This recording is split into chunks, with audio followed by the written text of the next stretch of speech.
Heron Flats, Texas, September 1882. Heron Flats, Texas, September 4th, 1882. The train had already gone. Delia Vance stood on the platform and watched the last of the smoke dissolve into the pale morning sky. The sound of the engine had faded to nothing. What remained was dust, heat, and the slow clicking of a telegraph machine somewhere inside the station building, tapping out its message to no one she knew. She looked down at the letter in her hands. 14 words. She had counted them on the train somewhere past Abilene, when the paper was still warm from her pocket. She counted them again now, standing in the open sun with sweat gathering at the back of her neck, and the weight of everything she owned pressing against her right ankle where the trunk sat on the wooden planks. Upon further consideration, I find that our arrangement no longer suits my circumstances. That was all. No apology, no explanation, no name signed at the bottom, as though even the act of signing might create some obligation he wished to avoid. Delia folded the letter, not quickly, not with anger. She folded it the way her mother had taught her to fold anything that mattered, slowly and with care, crease pressed flat with the edge of her thumb. Then she tucked it into her pocket beside the $4 she had folded inside her left glove. She did not cry. Crying was something she had not permitted herself in 18 months. Not since the morning after Thomas's funeral, when the women of the household had come to her room before breakfast and explained, with the particular cruelty of polite voices, that the house was no longer hers, that it had never truly been hers, that she had been a guest in their family's life, and guests, when their purpose had been served, were expected to leave. They had handed her $20. The older one, Thomas's aunt, had said she ought to be grateful for it. Delia had taken the money without a word. She had packed what she could carry, and she had left before any of them came down for breakfast, because she would not give them the satisfaction of watching her go. She was 26 years old, and she had learned in the months since that dignity was not something other people gave you. It was something you kept whether they wanted you to or not. The sun pressed down on her shoulders. The dress she wore was blue calico, faded from washing, gone soft as old paper at the collar and cuffs. She had chosen it deliberately when she packed for Texas because the letters from Edmund Voss had mentioned twice that he preferred modest colors. She had wanted to begin well. She had wanted to be what was needed. She looked out at the town of Heron Flats and understood, with the clarity that comes only when every other possibility has been removed, that beginning well was no longer the question. The question now was simpler and considerably harder. What comes next? The station building was small enough that the shade inside felt like a mercy. A single wooden counter ran along one wall.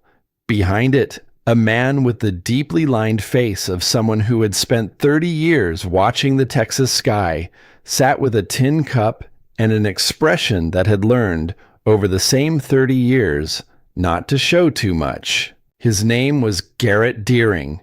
He had been the station master at Heron Flats since before it had a proper name, and he had seen enough arriving faces to read them the way other men read weather.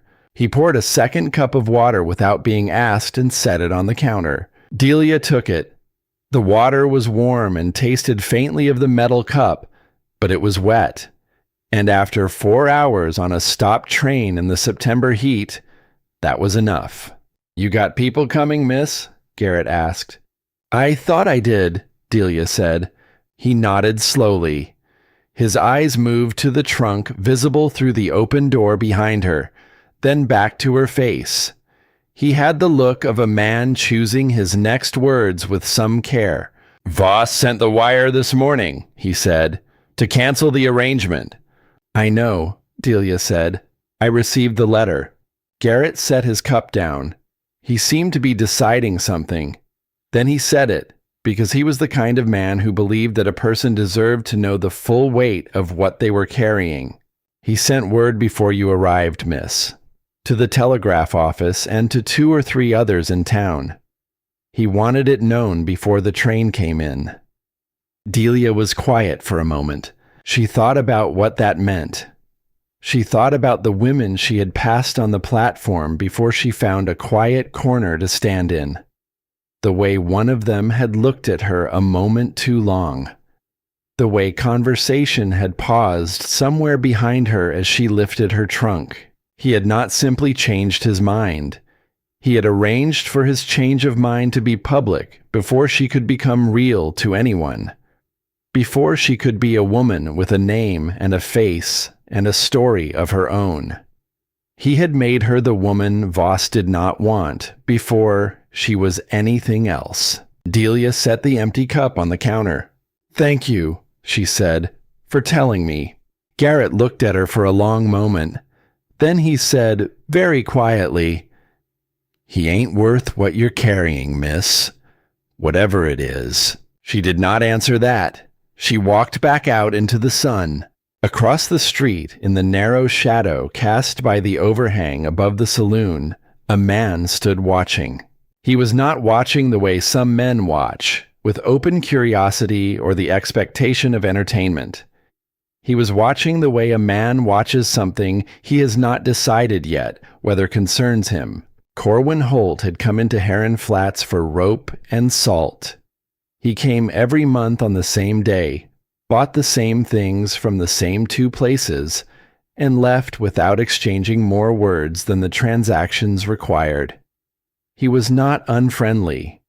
He was simply a man who had learned, over the course of 4 years, that keeping the world at a certain distance was the most efficient way to keep moving through it. He was 38 years old.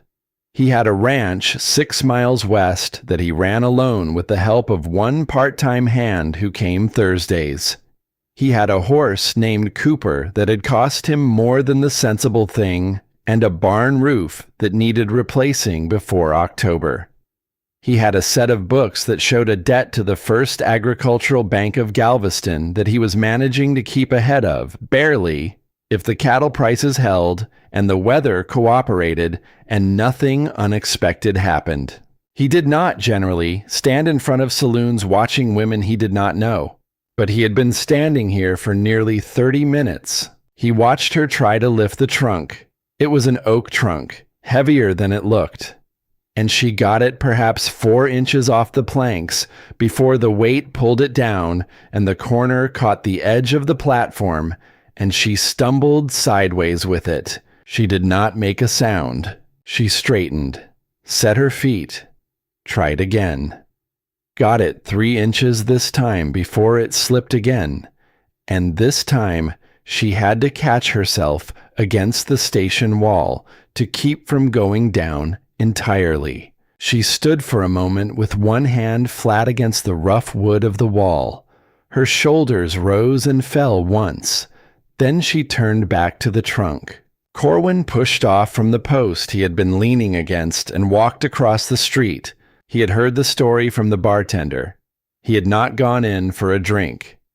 He had gone in to ask one question and had gotten, as men always did when they asked questions in Heron Flats, considerably more than he needed. "Voss's mail-order bride," the bartender had said, "came all the way from Philadelphia. He sent word this morning he ain't taken her. Said she wasn't worth the trouble." Corwin had set his untouched glass on the bar and walked back out. The word worth had bothered him in a way he could not entirely explain and did not try to. Some words had a particular wrongness to them, not because they were unusual, but because they were being used in a way that revealed something about the person using them. Worth? As though a woman who had traveled half a continent on the basis of a promise was an item to be evaluated at the point of delivery. He crossed the platform slowly, so she would hear his boots on the boards and not be startled. She turned when he was still several feet away. Her eyes were cautious, tired, and clear. They were the eyes of someone who had been managing a difficult situation for a long time without showing it and was simply continuing to do so. "Miss Vance," he said. She straightened. "Do I know you?" "No, ma'am." He removed his hat. "Name's Corwin Holt. I have a ranch about 6 miles west." She waited. Her chin lifted slightly, and he understood that she had been approached by curiosity before, and found it lacking. "I heard what happened," he said. "With Voss." "News travels," she said. "Faster than I do, apparently." He did not smile. This was not a moment for smiling. "I could use some help," he said. "Cooking and cleaning. Room and board in exchange. Nothing beyond that." He paused. "No promises beyond that." She was quiet for a moment. Her eyes moved over him with the deliberate attention of someone who had learned not to be foolish twice. "You do this often?" she said. "Come to train stations and make offers to women you don't know?" "First time. That's supposed to comfort me?" "It's the truth," he said. She looked at him for a long moment. At his boots, worn but clean. At the rope coiled over the back of his buckboard visible at the edge of the platform. At his hands, rough from work, holding his hat with a patience that did not seem like performance. "Do you have a wife?" she asked. He stopped, just for a moment. One breath. "I did," he said. "Not anymore." Something shifted in her expression. Not relief exactly. More like the recognition of a particular kind of loss. The kind that does not go away, but teaches you how to walk with it. She looked back at her trunk. Then at the empty street beyond the station. Then at the sky, which was pale and enormous, and completely indifferent. "All right," she said. Garrett Deering came out of the station just as Corwin lifted the trunk into the back of the buckboard. He watched without comment. Then he looked at Delia and said, so that only she could hear, "He's a decent man. Quiet, but decent." Delia nodded once. She did not know yet whether that was enough. She suspected it might have to be. Corwin came around to help her up. She took his hand this time because the buckboard step was high and her legs were tired, and there were moments when practicality mattered more than the point she might otherwise be inclined to make. His palm was rough with calluses, warm against her fingers. He did not hold on a moment longer than necessary. They pulled away from the station in silence. Heron Flats was small enough that it took less than 2 minutes to pass through entirely. A dry goods store, a church with a crooked cross, a water trough with 2 horses standing in it up to their knees. Delia looked straight ahead. She did not look back at the station. She did not look back at the platform where she had stood alone with 14 words and nowhere to go.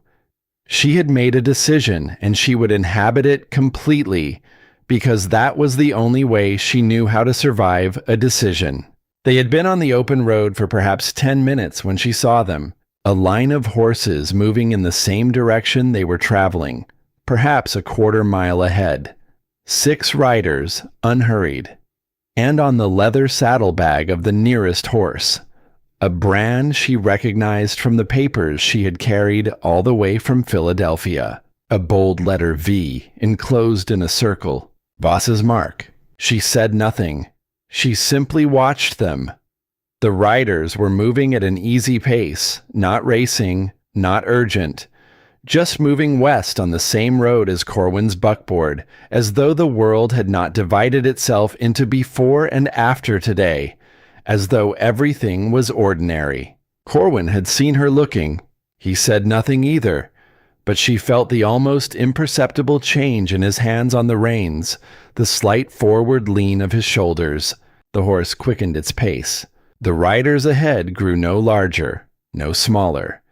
They simply continued west, and the buckboard continued west, and the prairie spread out around all of them without preference or judgment, wide and dry and silent under the September sun.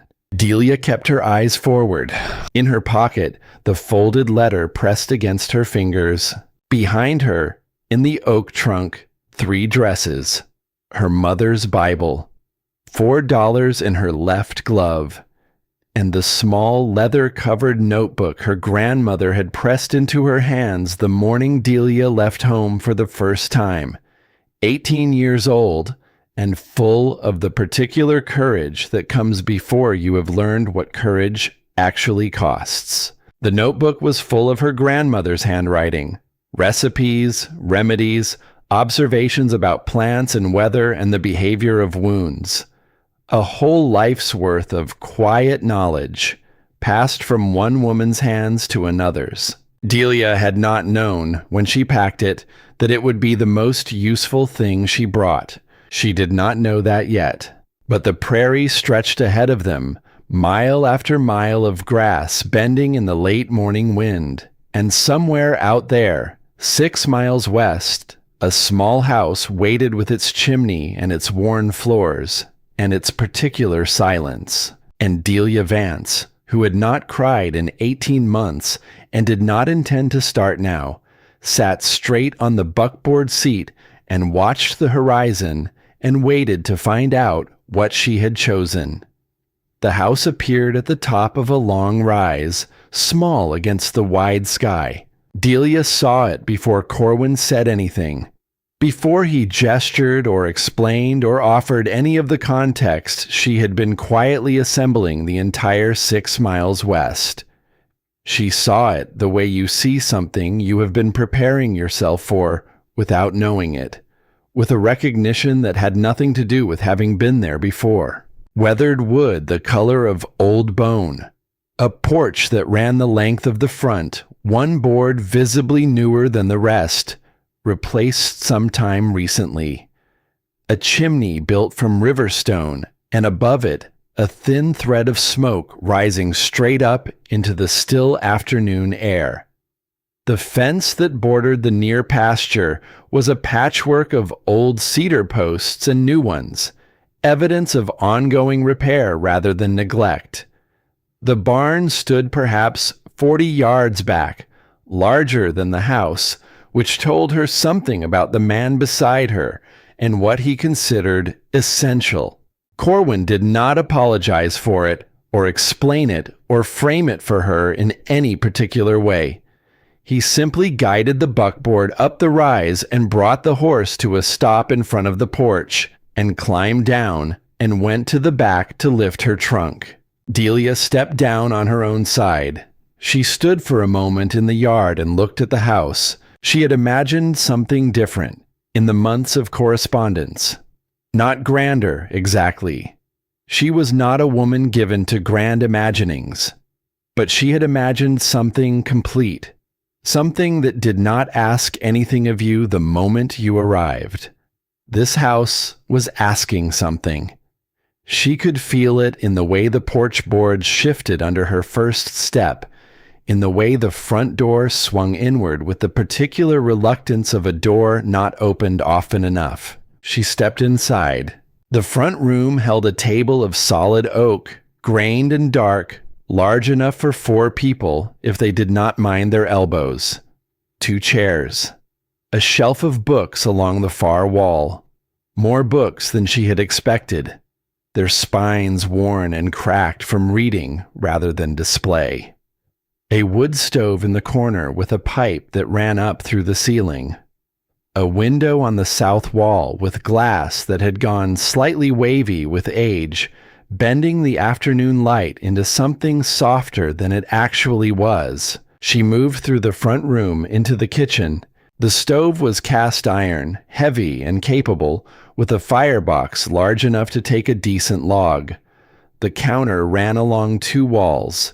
The shelves above it held what remained of a household's provisions, sparse but organized. Someone had arranged them once, and the arrangement had simply held. A tin of salt, cornmeal, a small amount of dried beans, a jar of something pickled, the label too faded to read, A coffee tin, encouragingly full by the weight of it when she lifted it. She opened the drawer beneath the counter out of the practical instinct of a woman taking inventory, and there it was, a single piece of paper, folded in quarters. She opened it without thinking, the way you open something that is simply there in front of you, and saw at once what it was. A list. Written in a hand that was not Corwin Holt's.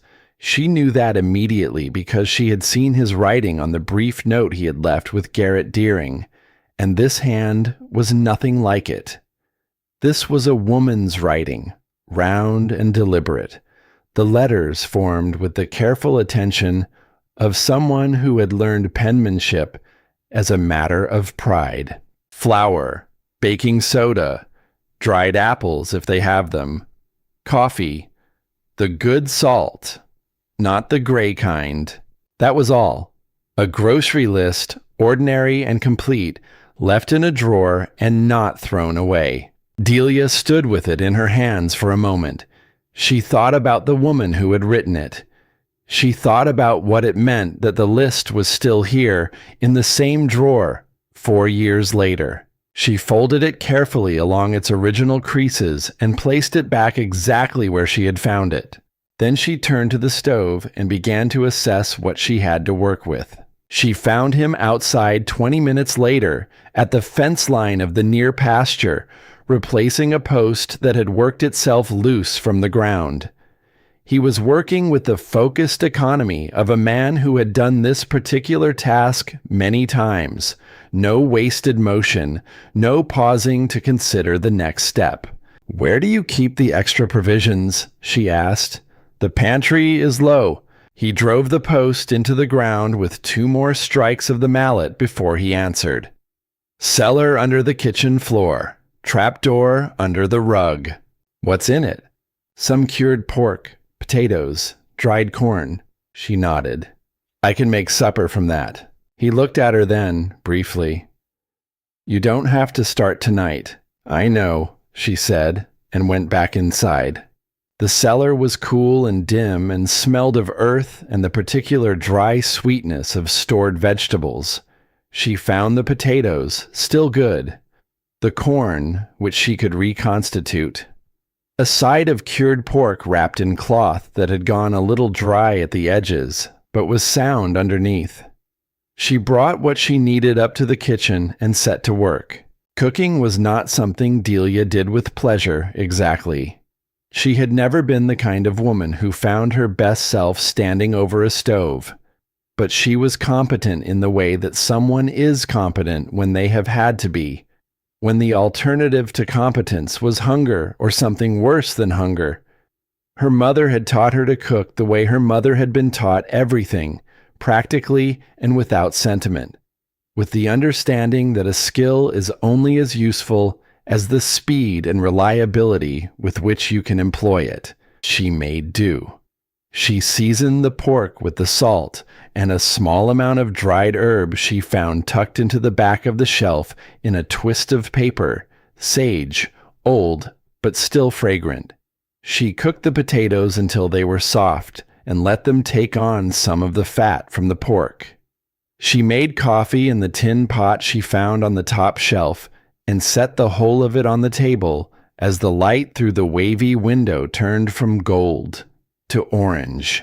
Corwin came in from outside. She heard him at the water pump off the back porch, heard the systematic sounds of a man washing the day from his hands, and then he was in the kitchen doorway, looking at the table. He sat down. He ate. She sat across from him and ate her own portion. Neither of them spoke for a while, which did not feel uncomfortable so much as appropriate. The silence of 2 people who had enough to think about without filling the air between them. He set his fork down when the plate was empty. He did not look up immediately. He looked at the table for a moment, at the grain of the oak, and then he said, "This kitchen hasn't smelled like this in a long time."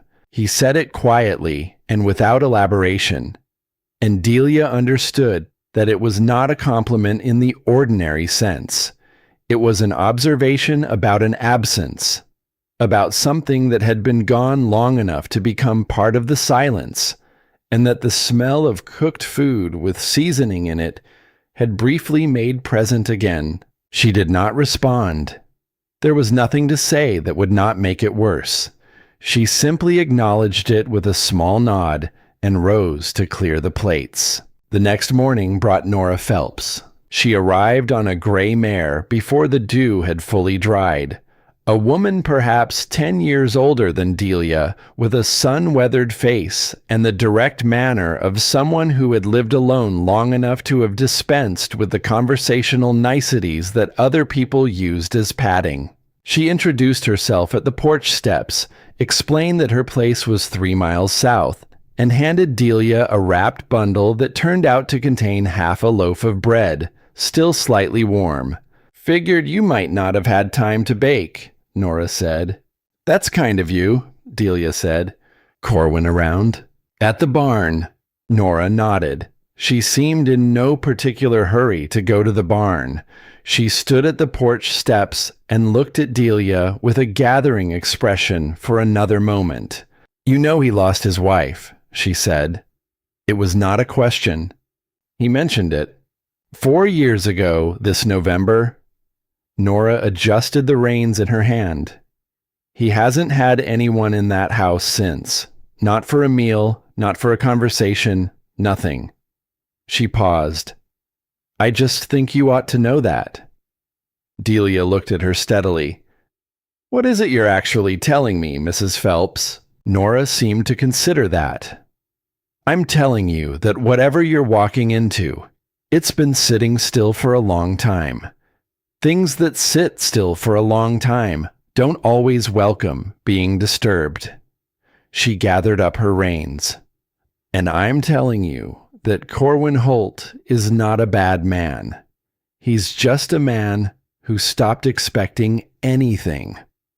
She turned the gray mare and rode south before Delia could answer. Delia stood on the porch with the warm bread in her hands and looked out at the barn and thought about what it meant to stop expecting anything, about whether that was a kind of peace or a kind of dying, about which one she herself had been doing for the past 18 months. She went back inside and sliced the bread for breakfast. On the third day, she found the ledger. It was on the small table beside the window in the front room, half under a folded piece of canvas, not hidden exactly, but not displayed.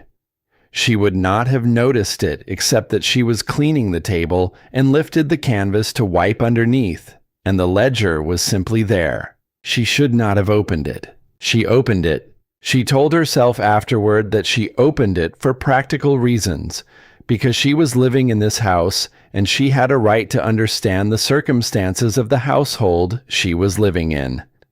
She told herself this, and it was not entirely untrue, but it was not entirely honest either. The truth was simpler.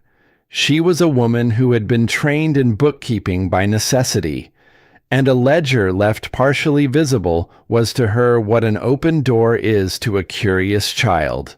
The numbers were careful. Corwin Holt was not a disorganized man. Every entry was dated, noted, accounted for. Cattle prices received, operating costs paid, debt installments made. She read through 2 years of entries in perhaps 5 minutes, because she read numbers quickly and because the story they told was not complicated once you knew how to read it. The ranch was viable, barely, but genuinely. The herd was producing. The expenses were managed. But the debt, a loan taken out in the winter of 1879 against a season that had gone badly, sat at the bottom of each page like a stone on a rope. The repayment schedule was aggressive. The bank in Galveston had offered no flexibility in the terms, and the terms required that the final balance be cleared by the 1st of December. December was 11 weeks away. The numbers could work if nothing went wrong, if the fall sale went well, if no cattle were lost, if the barn roof held until spring, when there might be money to fix it properly. There was no room in these numbers for anything unexpected. Delia closed the ledger and replaced the canvas over it exactly as she had found it. She sat for a moment at the table.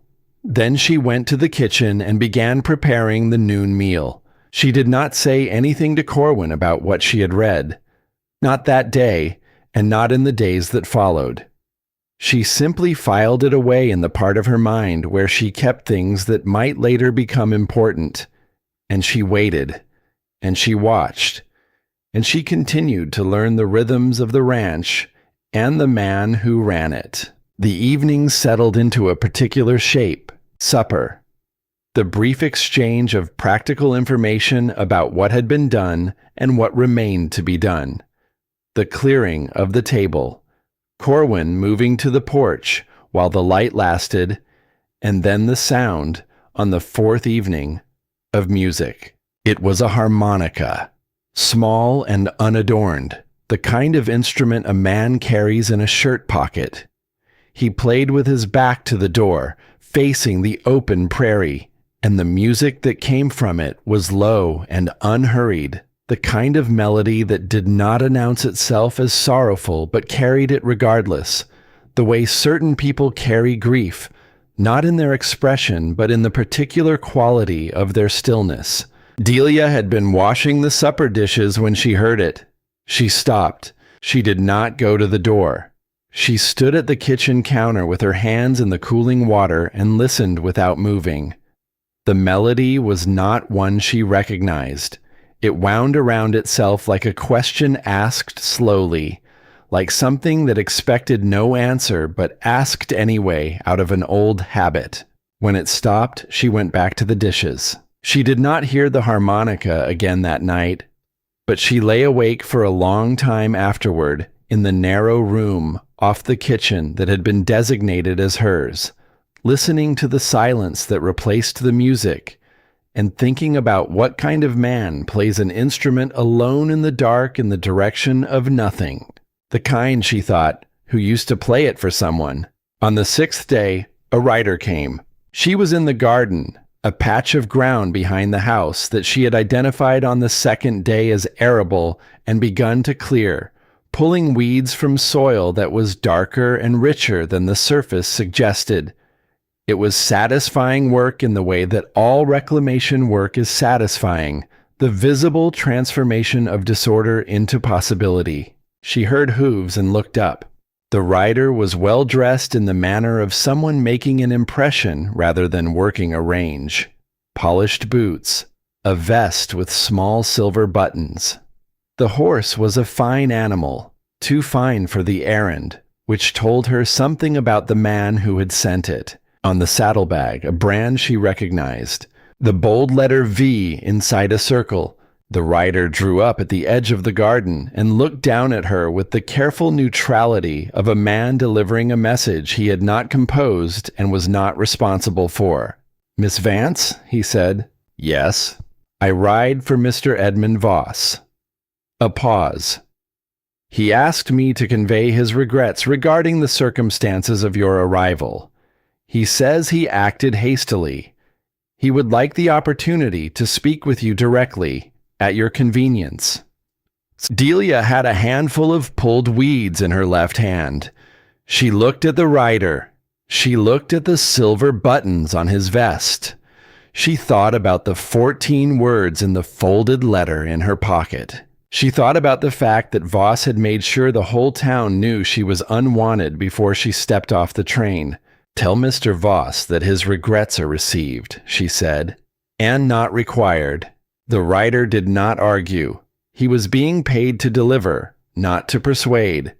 He touched his hat and turned his horse, and rode back the way he had come.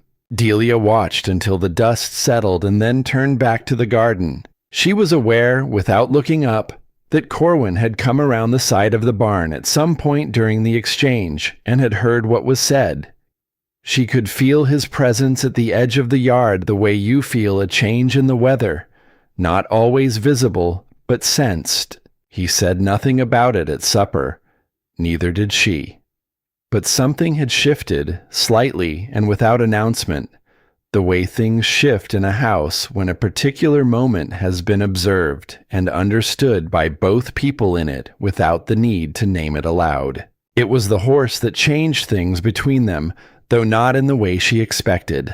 On the 9th morning, Delia rose before first light because she had slept badly, and the dark quiet of the kitchen was preferable to the dark quiet of her room. She put water on to boil and sat at the oak table with her grandmother's notebook open in front of her, reading in the thin, early light. The notebook was organized the way her grandmother had organized everything, by season and by need. Spring was full of growing things, planting times, the behavior of new growth. Summer was remedies for heat and insects and the particular ailments of outdoor work. Autumn was preservation and preparation. And wound through all of it, in the margins and between the entries, observations about animals, because her grandmother had kept livestock and had believed, firmly, that an animal's condition told you as much about a household's health as anything else. She read them because she had heard the gray mare 3 nights running, a sound she had initially taken for restlessness, but had gradually identified as something else, a repeated dry cough, faint but consistent, accompanied by a quality of labor in the breathing that was audible even from the house. She found what she was looking for in the autumn section, her grandmother's handwriting, small and precise, describing a lung ailment common in horses kept in poorly ventilated spaces during temperature changes, the cause, the symptoms, and a treatment, detailed and specific, using things she had not known she was looking for until she found them. Delia closed the notebook. She went down to the cellar for the apple cider vinegar before Corwin was awake. 2 days later, when the cough had not improved, she found him at the fence after the noon meal and said, "I think your gray mare has a lung infection." He looked at her. "Not severe," she said, "but if it goes untreated, it will become severe." She described the symptoms she had observed. The cough, the breathing, the way the horse had been favoring her position in the stall, standing closer to the open air than to the wall. Corwin was quiet for a moment. "How do you know this?" "My grandmother kept animals," Delia said. "She kept notes." She paused. "I'd like to try a treatment. It requires some things from the kitchen. I wanted to ask before I used them." He looked at her for a long moment with the expression of a man reassessing something he thought he had already assessed. "Use what you need," he said. She spent the afternoon in the barn with the mare, a patient animal with a white star on her forehead and the resigned quality of a creature accustomed to discomfort. The treatment required time and consistency, steam infused with the astringent preparation, administered twice daily, with the horse's head gently positioned to allow the vapors to do their work. Corwin came to the barn doorway at one point and watched without speaking. Delia kept her attention on the horse and on the task, moving slowly and steadily, speaking to the mare in the low, continuous murmur she had learned from her grandmother, who believed that sick animals needed to hear a calm voice almost as much as they needed medicine. On the morning of the 3rd day, the cough was gone. The mare stood in her stall with her weight evenly distributed and her eyes clear, eating with the uncomplicated appetite of a creature that had been uncomfortable and was no longer. She pushed her nose into Delia's palm when Delia entered the barn, which she had not done before. Corwin was there. He had seen the difference without needing to be told. He looked at the horse, then he looked at Delia. "Where did your grandmother keep her animals?" he asked. "Pennsylvania," Delia said. "Outside Lancaster. She had a farm until she was 71, and she wrote it all down." "Everything she knew," Delia said. She said knowledge left in a person's head was knowledge that died with them.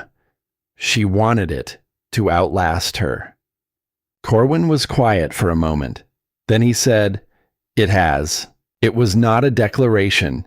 It was a simple observation, offered without fanfare, in the manner of a man who did not use language to perform feeling, but occasionally, inadvertently, revealed it anyway. Delia looked at the mare, who was still pressing her nose into her palm. "She would have liked that," she said, and meant it. She found the lock the next morning. It was on her door. A new latch with a proper bolt, installed while she slept, the screws still bright against the older wood of the frame. She stood looking at it for a long moment in the early light. She slid the bolt open and closed, testing it. It was solid. It would hold. On the kitchen table, where she always found the coffee already made in the mornings because Corwin rose before her without exception, there was a small key. Iron, unremarkable, placed neatly beside her cup. She picked it up. She thought about what it meant, not just the lock itself, but the particular timing of it. The fact that a man who said very little had chosen, without discussion or announcement, to give her the one thing she had not known how to ask for: privacy, security, the physical evidence that her space in this house was hers, and that no one would enter it without her choosing. She put the key in her pocket.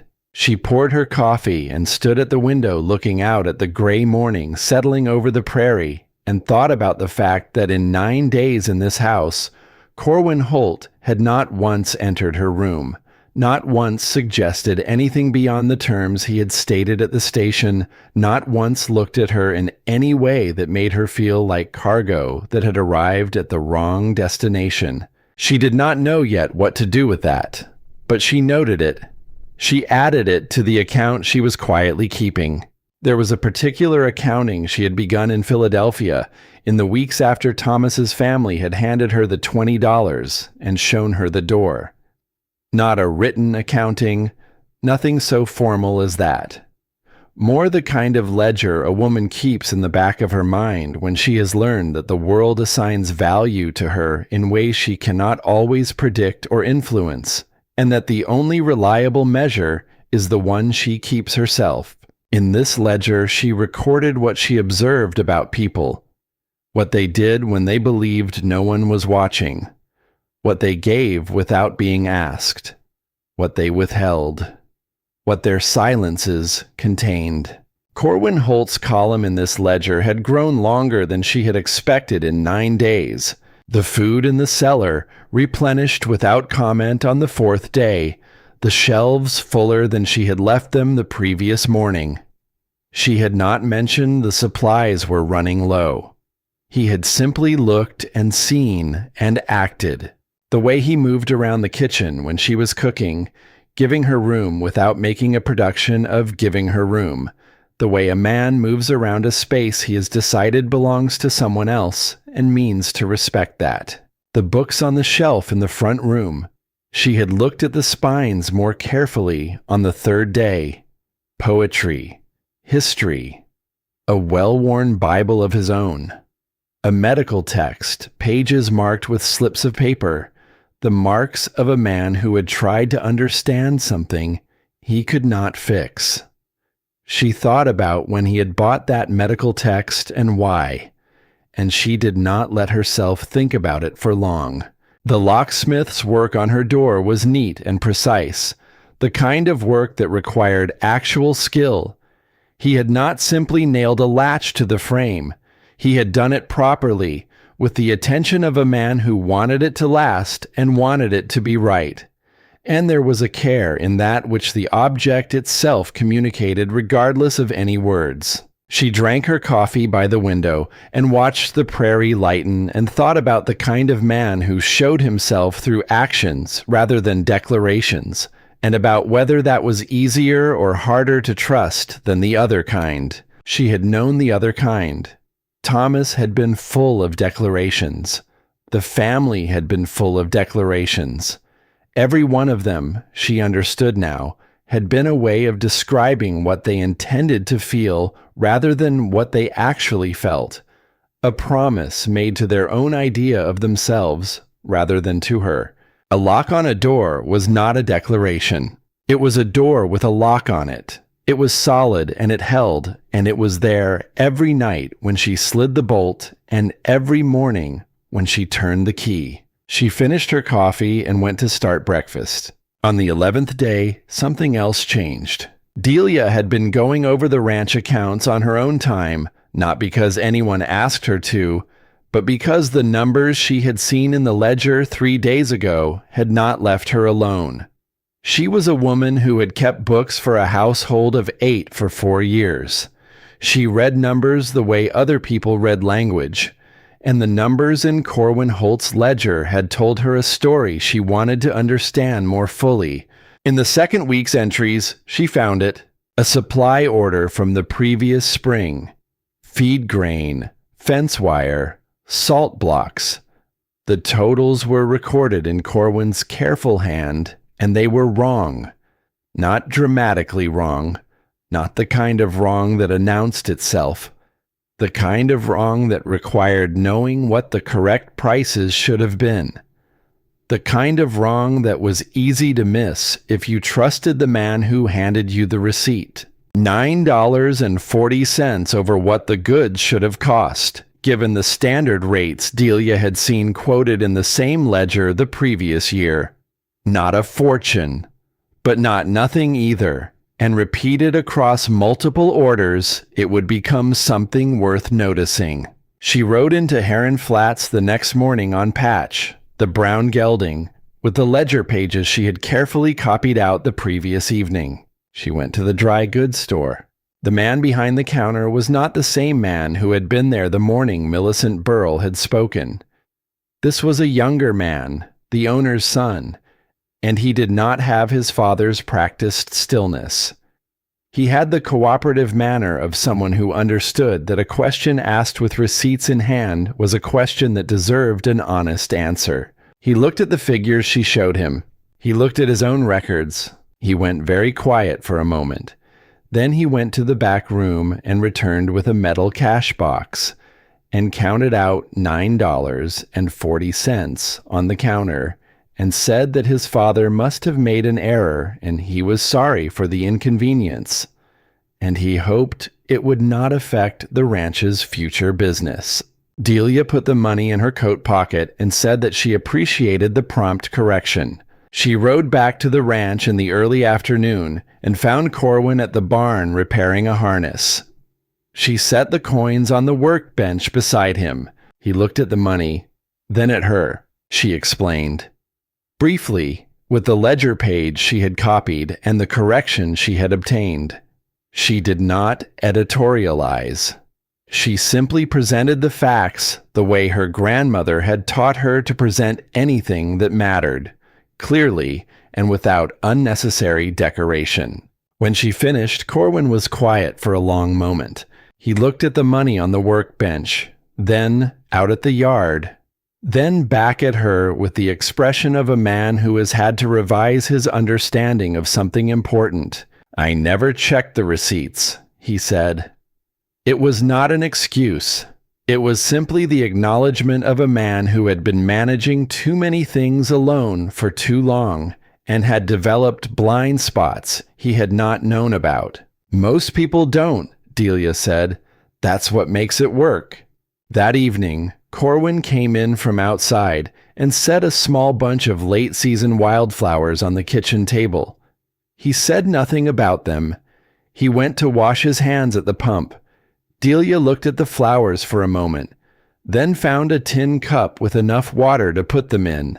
They were still there 3 days later when the flowers had gone soft and the water had gone stale, and she finally put them on the compost heap.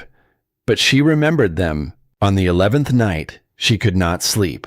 The temperature had dropped sharply after dark, the first real suggestion that autumn was no longer approaching but arriving, and the thin blanket in her room was not quite adequate.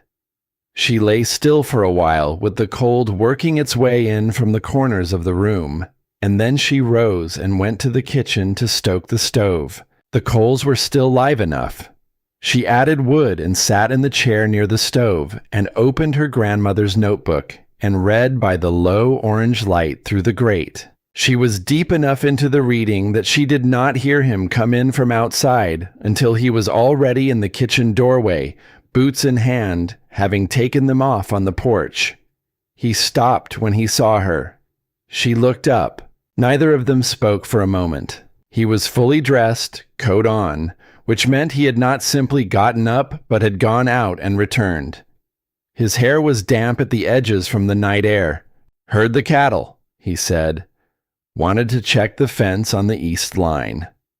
He looked at the stove. Temperature dropped. "The blanket in my room is thin," she said. Not an accusation, a statement. He set his boots down. He went to the chest in the corner of the front room and returned with a quilt, heavy and well made, the kind of thing someone had sewn with serious intention. He set it on the table near her without a word. She looked at it. The pattern was a log cabin quilt, dark blues and greens, the center squares red. Careful work. Old work. "Was this Ruth's?" she asked. He was quiet for a moment. "Her mother made it, before Ruth came west." Delia looked at the quilt. She thought about Ruth's mother, sewing this in whatever eastern house she had lived in whatever hope she had for her daughter's life. She thought about the quilt traveling west and arriving in this house and staying here for 4 years, in the chest in the corner, too freighted with meaning to be used, but too meaningful to put away. "I'll be careful with it," she said. "I know," he said, and went to his room. Delia wrapped the quilt around her shoulders. It smelled of cedar, and a long time ago. She sat by the stove with her grandmother's notebook open in her lap and the quilt around her shoulders. And outside, the wind had picked up, carrying the first real cold of the season, and inside the stove burned steadily. She sat there until the eastern window began to lighten, and 6 miles west of Heron Flats, in a small house with weathered walls and a chimney of river stone, the silence between two damaged people held something it had not held before. Not warmth exactly, not yet, but the possibility of it. And that, for now, was enough to stay for. The morning Delia went into town alone was the morning everything changed. Not because of what she did, because of what was done to her, in plain sight, in front of people who said nothing. Corwin had given her the use of patch to ride into Heron Flats for flour and thread a second time.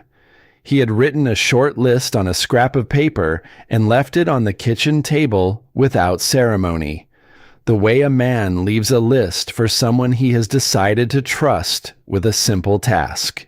She was at the dry goods counter selecting thread when Millicent Burrell walked in. Delia had heard the name in her first week. Nora Phelps had mentioned it once, briefly, in the manner of someone identifying a weather pattern rather than a person. Millicent Burrell ran the Ladies' Auxiliary, organized the church socials, and had lived in Heron Flats long enough to have opinions about everything that had happened in it, including things that had happened before her time. She was not the wealthiest woman in town. She was something more durable than wealthy. She was the woman other women listened to. She was perhaps 55, broad-shouldered, wearing good black wool despite the September heat, and she entered the dry goods store with the unhurried authority of someone who knew that the room would rearrange itself around her arrival. It did. 2 women already at the counter stepped back slightly. The man behind it straightened, and Millicent Burrell moved to the center of the floor and looked at Delia with the composed, assessing expression of a woman who had made her judgment some time ago and was now simply confirming it in person. She did not speak to Delia. She spoke to the room. Her voice was not loud. It did not need to be. It had the particular carrying quality of a voice accustomed to being listened to. "A woman who is turned away before she arrives," Millicent Burrell said. with the measured cadence of someone delivering an established fact, is turned away for reasons. A woman with reasons follows her wherever she goes. A brief silence. Then the two women at the counter turned slightly away. Not dramatically, not rudely, in any technical sense, simply the small, devastating social rotation of people who have received their instruction. Delia stood at the counter with the thread in her hand. She thought about Philadelphia, about the morning after Thomas's funeral, the polite voices, the folded $20, about every room she had walked into in the past 18 months where the air had changed slightly at her arrival because her story had arrived before her. She set the thread on the counter. She looked at the man behind it. "I'll take 2 spools of the brown," she said, "and the flour on this list." She placed Corwin's paper on the counter. Her voice was steady. Her hands were steady. Her chin was level. She paid for her purchases. She said thank you to the man behind the counter. She picked up her package and walked out. She rode back to the ranch at the same pace she had ridden in. She put Patch in the barn and unsaddled him and rubbed him down because he had been a good horse about the whole morning and deserved it. Then she carried the flour and thread to the kitchen and set them on the counter and stood very still for a moment with both hands flat on the surface. And then, without entirely choosing to, she sat down on the kitchen floor. Not dramatically, not in collapse, simply because her legs had decided they had carried the morning far enough, and the floor was there, and the floor would hold her. She sat with her back against the cabinet and her knees drawn up and her hands in her lap, and she looked at the opposite wall and breathed. She was still there when Corwin came in. He stopped in the kitchen doorway. He took in the scene without visible alarm, without the particular male panic that some men brought to the sight of a woman in distress, without the impulse to fill the silence with words that would make it easier for him and harder for her. He looked at her on the floor. He looked at the purchases on the counter. He looked back at her. Then he pulled out the chair closest to him, turned it to face the kitchen rather than the table, and sat down. He put his forearms on his knees. He looked at nothing in particular on the far wall. He did not ask what happened. The silence between them was not uncomfortable. It was the silence of two people who understood that some things did not need immediate translation into language, that sometimes the adequate response to a hard morning was simply the presence of another person who did not require you to explain yourself before you were ready. They sat like that for 10 minutes. Then Delia said, "Millicent Burl." Corwin said, "Ah." That was all. But the single syllable contained enough that Delia understood he had a full accounting of Millicent Burl and considered it complete. She uncurled herself from the floor and stood. She smoothed her skirt. She went to the stove and began the noon meal. Corwin remained in the kitchen, not in the way, simply present, and after a few minutes he got up and poured her a cup of water from the pitcher without being asked and set it on the counter beside where she was working. She picked it up and drank it and set it back down and continued cooking. And that, it turned out, was the right language for the moment. The rain came on a Thursday. It came the way autumn rain came in Texas, without particular warning. A sky that had been overcast since morning making its decision by mid-afternoon and following through with conviction. By evening, it was a steady, hard rain, not violent, but persistent, the kind that soaked through everything given time. Corwin was out in it until nearly 9 o'clock. Delia heard him on the porch, heard the sounds of a man removing a thoroughly soaked coat and hat, heard the boots on the boards. She had kept the stove burning higher than usual and had water already on to heat because the temperature had dropped 10 degrees with the rain, and she had made a practical assessment about what a man would need when he came in from an evening like that. He came through the kitchen door in his socked feet and stopped. She handed him a towel without looking up from the stove. She heard him use it. She poured the hot water into the pot for tea, the real tea she had brought from Philadelphia in the bottom of her trunk, and had been conserving because she did not know when she would have more. It was not a small thing, the tea. She was aware of that as she measured it out. She had been saving it for a moment that warranted it, and she had not consciously decided that this was that moment. But her hands had gone to the tea without consulting any other part of her, and she had decided to trust that. She set the cup on the table. He sat down. He wrapped his hands around the cup and looked at the steam rising from it and said nothing for a long moment. His hair was still wet at the edges. There was mud on his forearms that the pump had not entirely managed. The knuckles of his right hand were scraped, which meant he had gone into the draw himself to try to reach the calf, and had found it too late. And the scrape was the evidence of the trying. She noticed this the way she had learned to notice things in this house, quietly and without making the noticing into something that required a response. She simply added it to what she knew about him and kept her own counsel. "Lost a calf," he said finally. "Got caught in the draw by the time I found it." He did not finish the sentence. He did not need to. Delia sat down across from him. She had learned in these weeks that there were moments when sitting down was the most important thing she could do, when her presence at the table was more useful than any words she might offer.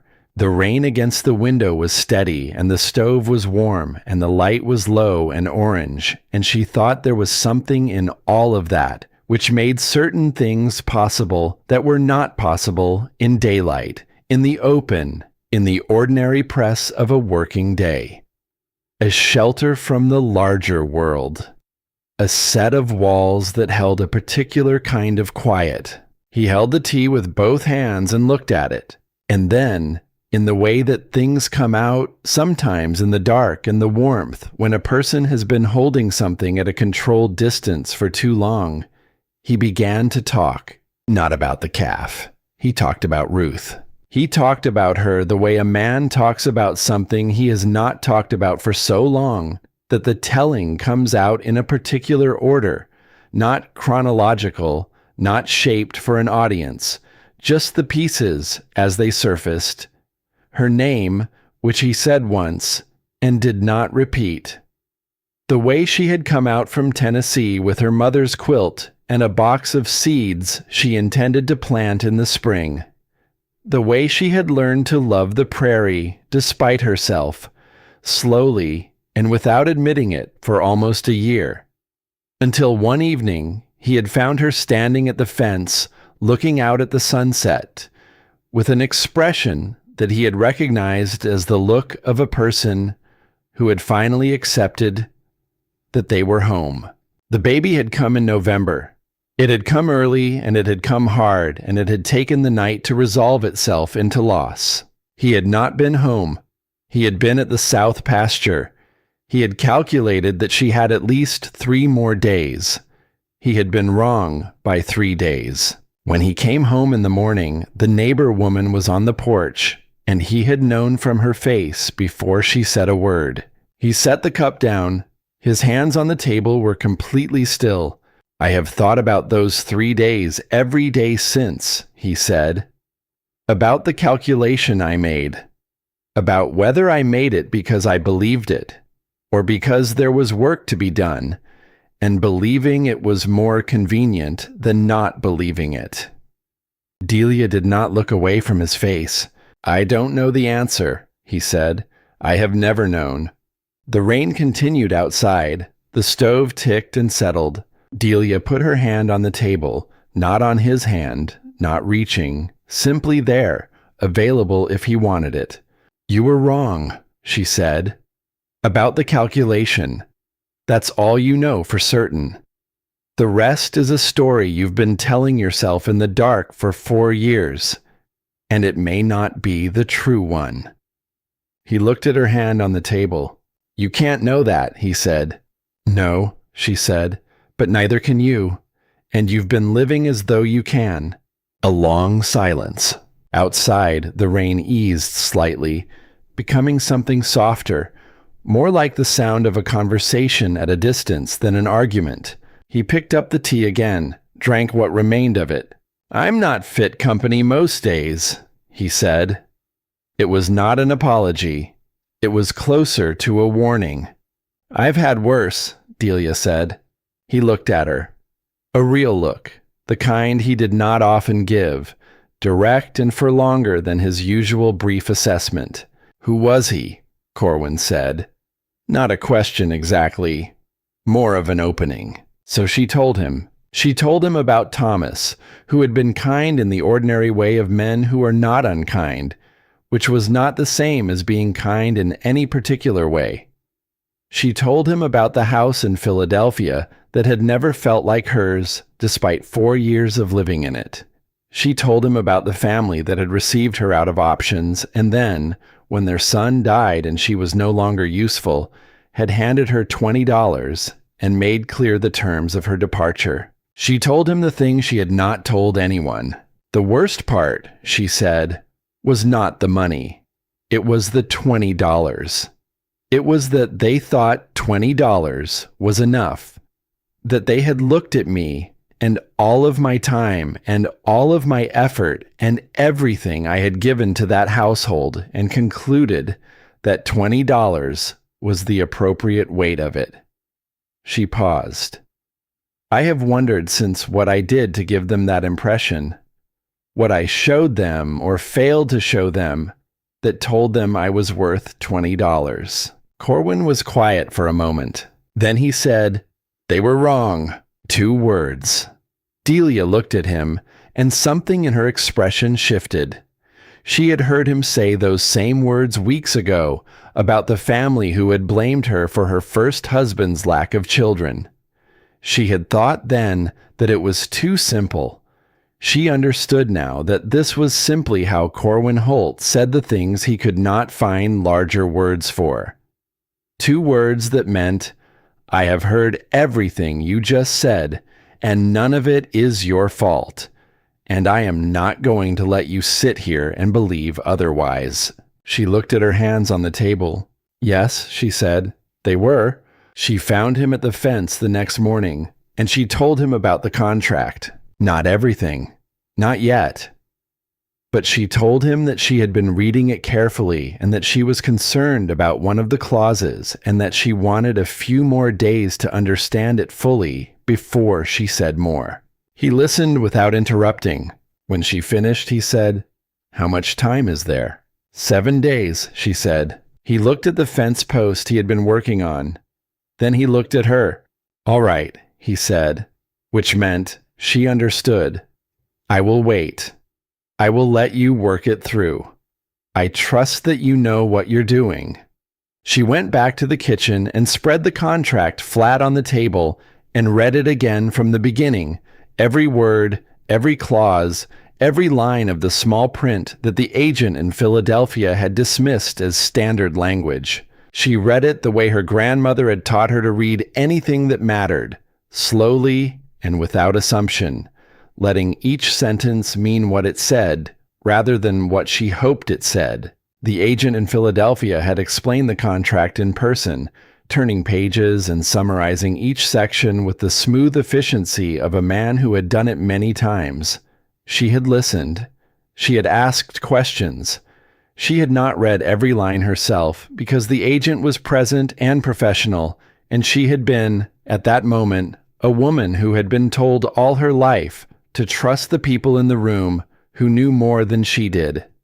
She had not yet fully learned that the people in the room did not always have her interests at heart. She was learning it now. On the 3rd page, near the bottom, she found the line she had not examined closely enough the first time. She read it once, then again. Then she sat back in her chair and looked at the ceiling for a long moment. Then she looked at the sunflowers she had planted 3 weeks ago, visible through the kitchen window. They were growing well, pushing up through the dark soil she had turned and fed, their stems reaching with the straightforward confidence of living things that had been given what they needed. She thought about her grandmother writing in the notebook for 3 years until her hands gave out, writing down everything she knew because she did not want it to die with her. She thought about what it meant to possess knowledge that other people did not know you had. She pulled the contract toward her and began to read the 3rd page again, more slowly this time, every word, building the argument the way her grandmother had taught her to build anything, from the ground up, with care, leaving nothing uncertain. Outside, the sunflowers grew. Inside, Delia Vance read and thought and prepared, and the 7 days began to count themselves down toward the morning when Edmund Voss would arrive at the ranch with his lawyer and his certainty, not knowing that the woman he had dismissed before she stepped off the train had spent her evenings reading every word he had written and had found, in the very document he intended to use against her, the flaw that would make it useless. She did not know yet how the next week would unfold, but she knew what she had in her hands, and she held it quietly, and she waited, and the autumn light moved across the kitchen floor in its slow daily arc, and the house that had been silent for 4 years continued, room by room and day by day, to fill with something that had no single name, but felt unmistakably like the early stages of being alive again. Edmund Voss arrived on a Wednesday morning. Delia knew he was coming before she heard the horses. She had known since the previous evening, when Nora Phelps had ridden up to the fence line just before dark and said, without dismounting, that she had seen Voss's lawyer in town that afternoon going over papers at the hotel table with the focused attention of a man preparing for something specific. Delia had thanked her. She had gone inside and read the contract again, the 3rd page, the bottom clause, the precise language she had been turning over in her mind for 5 days. She had slept poorly, but she had slept. And in the morning she had made breakfast and washed the dishes and put on the blue calico dress that she had worn on the day she arrived, not from sentiment, but because it was the most presentable thing she owned. Corwin had looked at her across the breakfast table. He had not asked. She had not explained. They had eaten in the particular silence that had become their language for mornings that would require something of them. The horses came at 9 o'clock. 2 of them. Voss rode a black horse, well-maintained and chosen for impression. His lawyer rode beside him on something more modest, a gray gelding with the tired expression of an animal that had carried a great many legal documents to a great many confrontations. Behind them, at a distance that suggested employee rather than companion, rode the same silver-buttoned man who had come with the first message. Delia was on the porch when they arrived. She had positioned herself there deliberately, not aggressively, simply standing in her own space rather than being discovered inside it. There was a difference, and she knew it, and she suspected that Voss, who was a man who understood the language of position and impression, would know it too. He dismounted with the unhurried ease of a man accustomed to arriving at places and having the arrival noted. He was perhaps 50, thickly built, with a face that had been handsome once and still carried the architecture of it beneath the added weight of comfortable living. He wore a good coat despite the October warmth. His boots were the most expensive thing Delia had seen since Philadelphia. He looked at her on the porch. He looked at the house, at the garden behind it, the rows of turned earth, the sunflowers standing at the fence line with their heavy yellow heads catching the morning light, at the windows, clean and bright, at the new boards on the porch step, the repaired fence line visible in the middle distance. Something moved through his expression that he did not quite manage to conceal. Not regret exactly. the subtler and less comfortable thing that comes before regret. The recognition that you have made an error of judgment and the error has had consequences you did not anticipate. Then the expression was gone, replaced by the composed neutrality of a man conducting business. "Miss Vance," he said. "Mr. Voss," she said. Corwin came around the side of the house. He had been at the barn and had heard the horses, and he came without hurrying, wiping his hands on a cloth, and took his position at the base of the porch steps with the unhurried solidity of a man standing on his own ground. Voss looked at him briefly and then returned his attention to Delia. "I've come to resolve the matter of the contract," Voss said. "My lawyer has the original documentation. I think if we discuss this reasonably, we can reach an arrangement that is fair to everyone involved." He nodded to the lawyer, who opened the leather case across his saddle and produced a sheaf of papers. Organized, bookmarked in 2 places with small pieces of ribbon.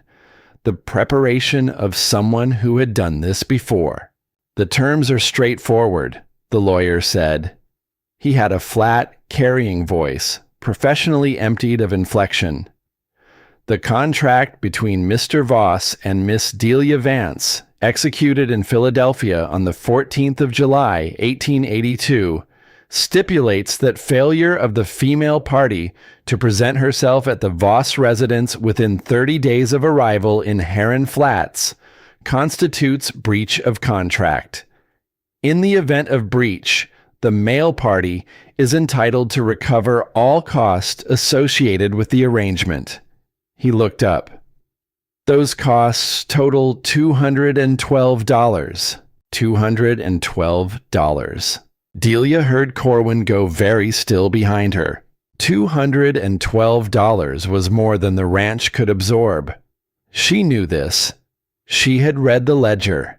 She understood, with the precision of a woman who had spent years managing a household's finances, exactly what that number meant against the numbers in Corwin Holt's accounts. It meant the bank loan could not be serviced. It meant the December payment could not be made. It meant the First Agricultural Bank of Galveston, which had already demonstrated its inflexibility, would have grounds to act. She understood his calculation. He had done this before, with women who had less than she did, women with no one to ask, no knowledge of county law, no access to a courthouse before a deadline. He had not come because he believed the document would hold under examination. He had come because he believed she would not know it wouldn't. Voss knew about the ranch debt. She was certain of it. He had done his research. "That is a considerable sum," Delia said. Her voice was level. "It is," Voss agreed. He said it without apology, which told her everything she needed to know about the nature of this visit. This was not a man who had come to negotiate. This was a man who had come to demonstrate a specific pressure and observe its effect. He looked at Corwin. "I have no quarrel with you, Holt. This is a matter of contract law, not personal dispute. I simply want what is owed." Corwin came up the porch step. He stood beside Delia, not in front of her, beside her, and looked at Voss with an expression that contained something colder and quieter than anger. "You're on my land," Corwin said. "You've said what you came to say. Now I'll ask you to leave it." Voss did not move immediately. He had the stillness of a man who was accustomed to being the one who determined the pace of departures. "You have until Friday," the lawyer said. 2 days. After that, we file with the county court." Voss gathered his reins. He looked at Delia one final time, and in that look was the full accounting of what he had come to accomplish. Not the money, not entirely. The demonstration, the public confirmation of a particular power arrangement, The reminder that a woman who had arrived with $4 and a trunk was dependent on the goodwill of others, and that goodwill had terms. "Think carefully, Miss Vance," he said, not unkindly, almost gently, which was the worst version of it. He wrote out. The silence he left behind was a different quality of silence than the ranch usually held. Delia remained on the porch for a moment after the sound of the horses faded. Then she went inside. She went to the kitchen table where she had left the contract the night before, already open to the 3rd page, and she set it flat on the table and looked at it. Corwin came in behind her. She heard him stop in the kitchen doorway. She heard him cross the room, heard him pull out the chair across from her and sit down. Heard the particular quality of a man's silence that precedes something being said that has been considered from every available angle and arrived at with reluctance. "Delia," he said. She looked up. His face was composed in the way of a man who had made a decision and was committed to it despite the cost. His hands on the table were open and still. "You should go with him," he said. The words landed in the room with the flat, definitive sound of something dropped from a height. She looked at him. "The money," he said. "I can't make it good by December. If he files, the bank will use it. I have been behind on this loan for 3 years, and they have been looking for the appropriate moment." He said it without self-pity, the way a man states the practical condition of his circumstances. "If you go, there is no filing. The contract is satisfied." Delia did not speak immediately. She looked at his hands on the table, at the calluses on his palms, the scar near his right thumb that he had never explained, at the particular stillness of a man who believed he was doing the right thing and was doing it at the cost of something he had not fully admitted he valued until this moment. "You're sending me away," she said. "I'm telling you the practical situation. That is not the same thing as what I asked." He looked at the table a long moment. "No," he said, "it isn't." She leaned forward slightly.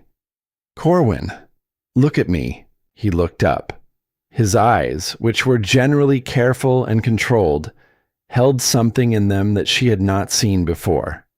Something that had been behind the wall for 4 years and had gotten closer to the surface than he had intended. "Are you sending me away," she said, "or are you punishing yourself again?" The words hit something. She watched them hit it. He pushed back from the table and stood and turned to the window. Stood with his back to her, looking out at the yard, at the sunflowers, at the fence he had rebuilt, and the barn he kept in order, and the land he had worked alone for 4 years. And then he said it. Not to her, to the window, to the prairie beyond it, to the 4 years of silence that had preceded this moment. "Ruth died because I was not home." His voice was quiet and completely flat, the flatness of something that has been pressed down for so long it has lost all of its topography. "I was in the south pasture because there was a fence down, and I calculated that she had more time.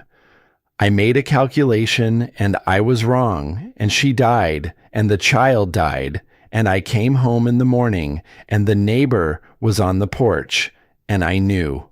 His hands at his sides were open, not fists, just open, the way hands are when they have nothing left to hold. "I have thought about it every day since, whether I miscalculated because I believed it or because it was convenient, whether I was a man who made an honest mistake or a man who chose the fence over his wife and dressed it up as an honest mistake." He stopped. "I have never been able to answer that. And I have decided that a man who cannot answer that question does not have the right to ask anything of anyone." The kitchen was completely still. Outside, the wind moved through the sunflowers. Delia sat at the table and looked at his back and felt the full weight of what he had just given her. Not the words only, but the act of saying them. This man who said almost nothing had just said the thing he had kept in the dark for 4 years, and said it standing up and without excusing himself. "You made a calculation," she said. "You were wrong. That is what you know." She paused. "The rest is a story you have been telling yourself in the dark, and it is not the same as the truth." He turned. She held his gaze. "But I cannot make you believe that," she said. "I can only tell you what I see. And what I see is a man who has been punishing himself for 4 years for a crime that may not be what he thinks it is." She stood up from the table. "And now you want to send me away because you are afraid of what happens if you stop." He said nothing. His expression was the expression of a man who has been seen more completely than he planned for and does not know what to do with it. Delia picked up the contract from the table. "Give me until tomorrow morning," she said. He looked at the contract in her hands, then at her face. "Delia," he said, and then stopped. Because what he wanted to say had no adequate form yet, was still only weight and direction without shape. And he was not a man who said things he could not finish. She waited. "I am not sending you away," he said finally, each word deliberate. "I am trying to keep you from paying a price that belongs to me." She looked at him for a long moment. "I know," she said, "but it is not yours to pay alone. And I am not yours to decide for." She went to her room. She sat at the narrow desk with the contract flat before her and her grandmother's notebook open beside it, and she read for 2 hours without stopping, moving between the two documents, between the legal language and the handwritten instructions her grandmother had left her, until she had confirmed, in every particular, what she had found 5 days ago. Then she packed her trunk, not completely, not with resignation, practically, with the specific items she would need if she had to act quickly, and the specific items she wanted to have with her regardless of what came next. The notebook, the Bible, the $4 still in the left glove, the contract, folded carefully into the inside pocket of her coat. She laid these things on the bed and looked at them for a moment before she placed them in the trunk. They were not impressive objects. They would not impress anyone who looked at them. The notebook was battered at the corners, its cover softened with age and use. The Bible was small and plain, her mother's name written inside the front cover in faded ink. The $4 was $4, which was not enough for a train ticket back to Philadelphia and not enough for much of anything else, and she knew this, and she was bringing it anyway because it was hers, because she had arrived with it, and she intended to keep it regardless of what came next. The contract was different from the other things. The contract was not hers in any comfortable sense. It was a document that had been used against her and that she now intended to use in the other direction, and there was nothing sentimental about it, but she was bringing it because it was evidence, because Judge Aldermore would need to see it in the morning, because the argument she had built across 5 days of careful reading depended on the specific language of the 3rd page, and she would not trust that language to memory. She placed everything in the trunk. Then she sat on the edge of the bed and looked at the door. The lock. She had bolted it every night since the morning she found the key on the breakfast table, not because she had ever felt unsafe, because the bolt was there and the bolt was hers, and sliding it each night was a small act of claiming something that belonged to her, the room and the privacy of it, and the right to decide who entered. She thought about the man who had installed it, about what he had understood without being told, about what she needed, about the fact that he had done it quietly and placed the key on the table without comment, without making it into something she had to receive with gratitude or manage with care, simply a thing that needed doing and was now done. She had known men who made every kindness into a debt. She had lived for 4 years in a household that operated on precisely that principle. Every gesture calculated, every accommodation accounted for, the running tally of what was owed and by whom, never very far from any conversation.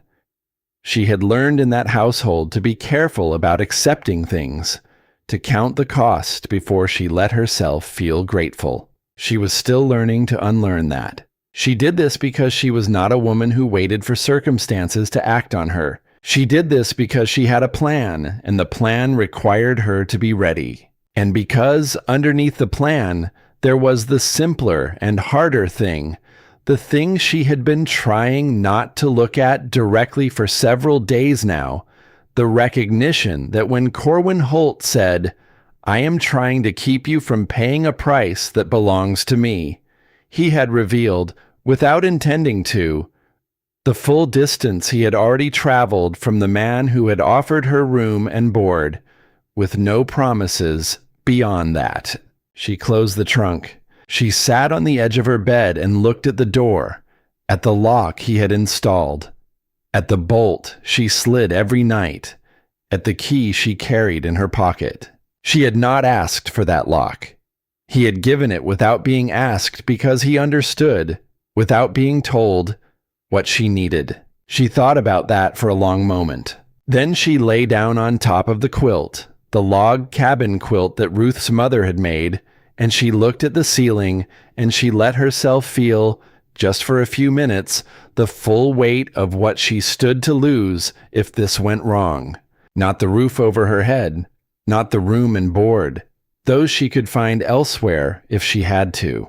The 10 minutes on the kitchen floor, the harmonica in the dark, the cup of water placed on the counter without ceremony, the handful of wildflowers set on the table without explanation. 200 words on a night of rain that had cost him more than 200 words had ever cost anyone she knew. She lay still and looked at the ceiling and breathed. Then she got up. She went to the kitchen and made supper.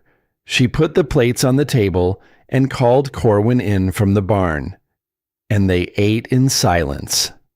That was not comfortable this time, but was at least honest. The silence of two people who have said the difficult things and are now living in the space those things have made.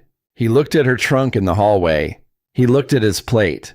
He did not ask. After supper, she washed the dishes, and he sat at the table and did not move. When she was done, she turned and said, "Whatever happens tomorrow, this is not your fault. None of it. Not the contract. Not my being here. Not any of it." He looked up. "Get some sleep," she said. "I need you to trust me in the morning." He held her gaze for a long moment with the expression of a man who had not trusted anything in 4 years and had found, somewhere in the past 3 weeks, that the muscle had not entirely atrophied. "All right," he said. She went to her room. She slid the bolt. She sat in the dark and listened to the Prairie and thought about what her grandmother had written in the notebook on the first page. Before all the remedies and recipes and careful observations, in the unsteady handwriting of a woman very old and reaching for something she wanted to outlast her. What you know is yours. No one can take it. No one can tell you it doesn't count. You learned it, and it lives in you.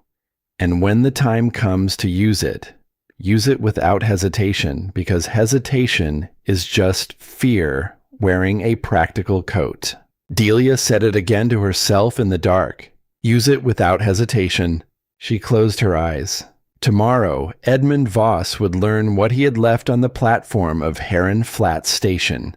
She was awake before the sun, not because she had slept badly, though she had slept lightly, but because her body had understood, before her mind caught up, that today was a day that required being ready before it arrived.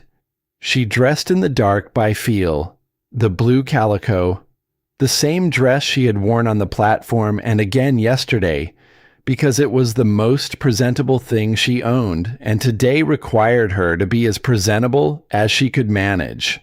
She buttoned it slowly and carefully in the dark. She put the contract in the inside pocket of her coat. She went to the kitchen and built the fire in the stove and put water on and stood at the window while it heated.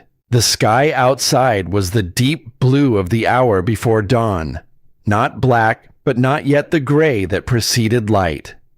The sunflowers were dark shapes against it, their heavy heads bowed slightly in the early morning cold.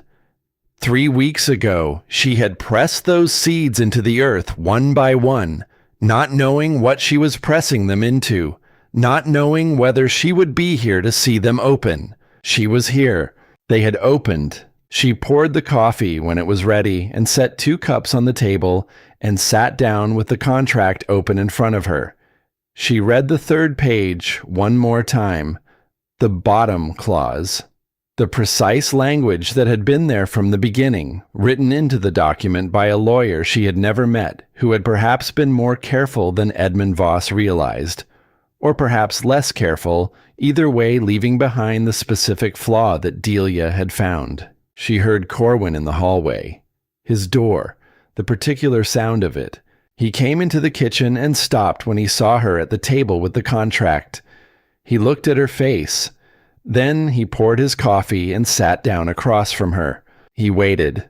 "The contract is void," she said. She said it simply and directly because he was a man who deserved simplicity and directness. And she did not have the patience this morning for anything else. He looked at her. She turned the contract to face him and pointed to the clause at the bottom of the 3rd page. "This language requires that the contract be executed in the presence of a local justice of the peace, not in Philadelphia. Here, in Heron Flats or the surrounding county, on or before the date of arrival." She paused. "That signature was never obtained. I never appeared before a justice of the peace. Voss never arranged for one to be present." She looked at him. "Without that signature, the contract has no legal standing in this county. It cannot be enforced. The penalty clause is unenforceable because the contract itself is unenforceable." Corwin looked at the clause. He read it. He read it again. His face did not change dramatically. It was the face of a man processing something that required the rearrangement of several things he had believed to be fixed. "He knew," Corwin said. "Yes," Delia said. "I believe he knew, or his lawyer knew and chose not to tell him, which amounts to the same thing from our position." She folded the contract along its creases. "He came here with a document that he knew, or should have known, would not survive examination. He was counting on the fact that I had not examined it." Corwin was quiet for a moment.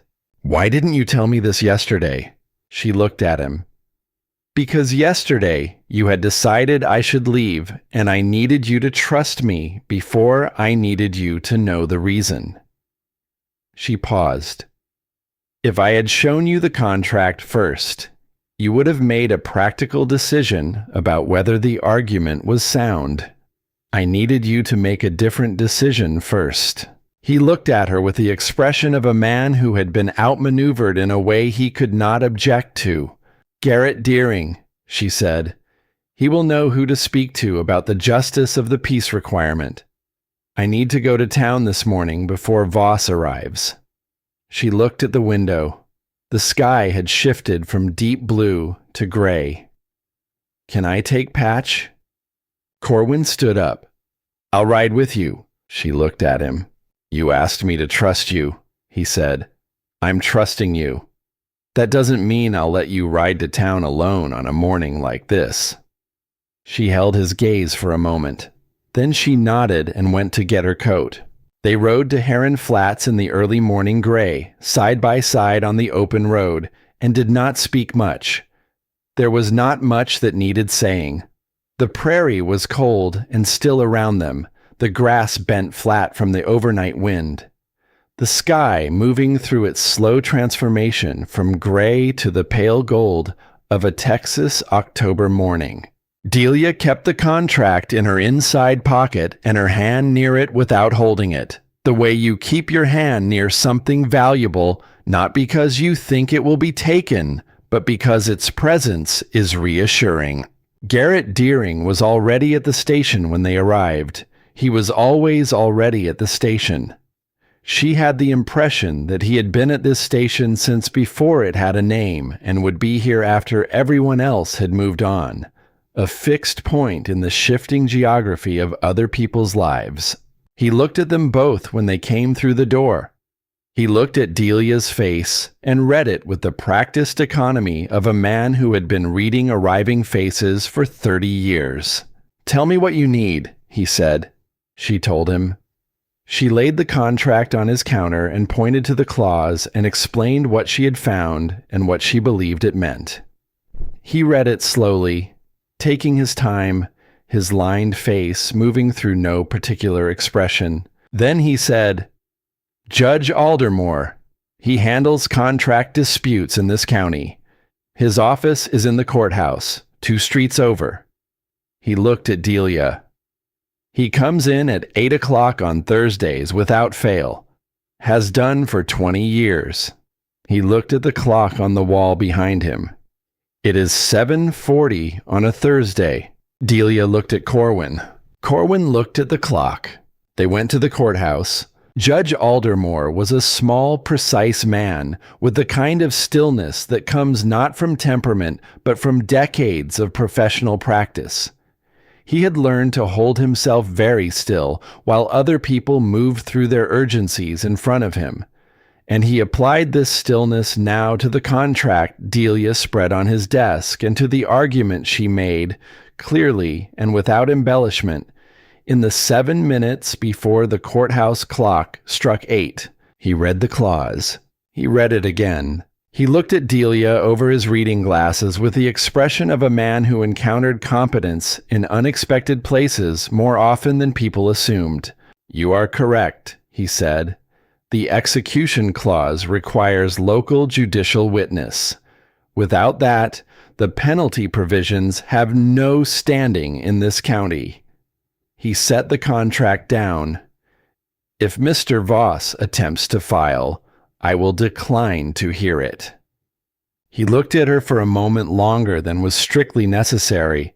"Where did you learn to read a contract, Miss Vance?" "My husband's family," she said. "I kept their accounts for 4 years. They did not know I read the contracts as well."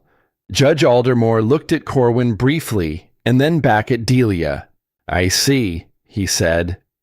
And there was something in those 2 words that was not quite a smile, but was adjacent to one.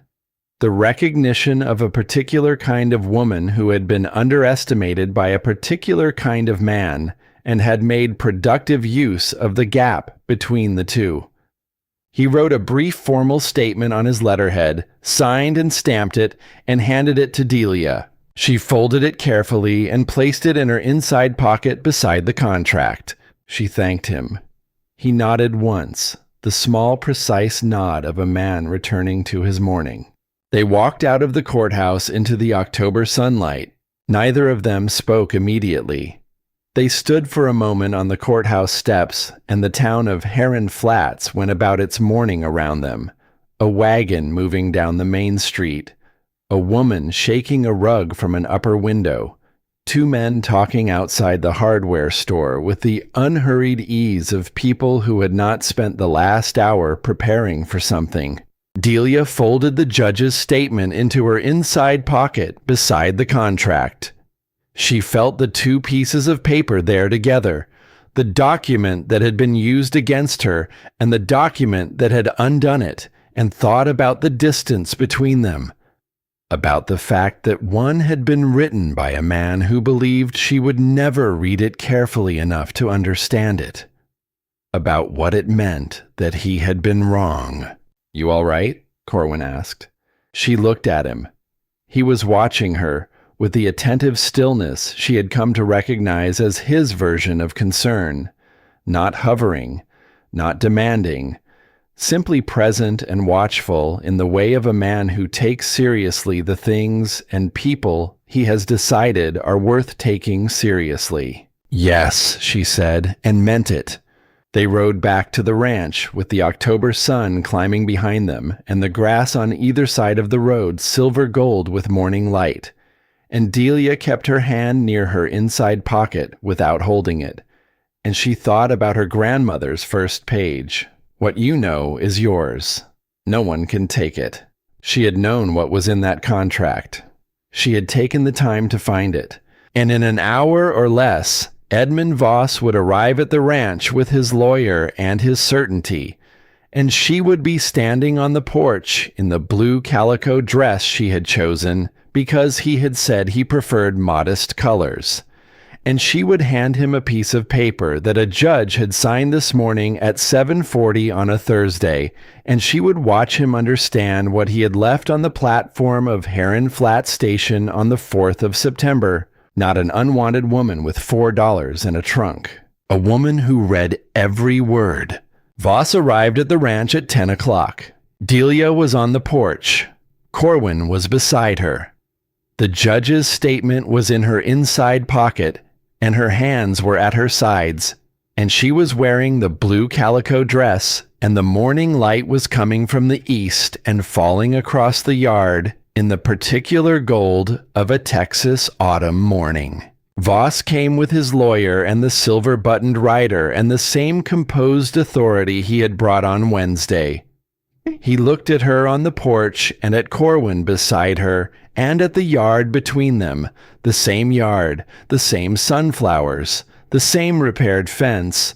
Nothing changed, and everything changed. He dismounted.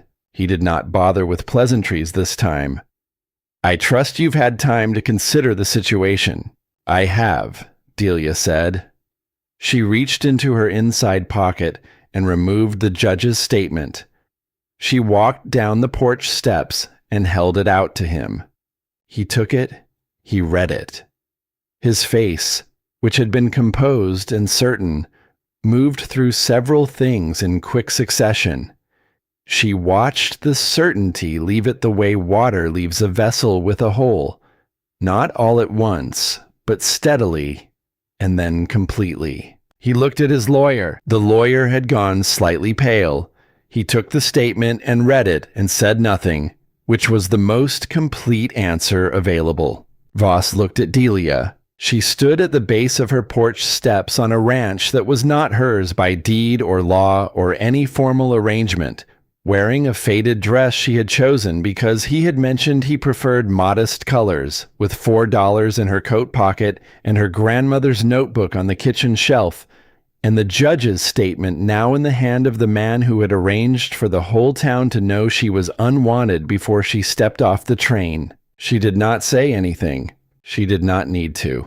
Voss looked at the statement for a moment longer. Then he folded it with a deliberateness that was the last available form of dignity and handed it back to her. "It appears there has been an error in the documentation," he said. "It appears so," Delia said. He held her gaze for one more moment.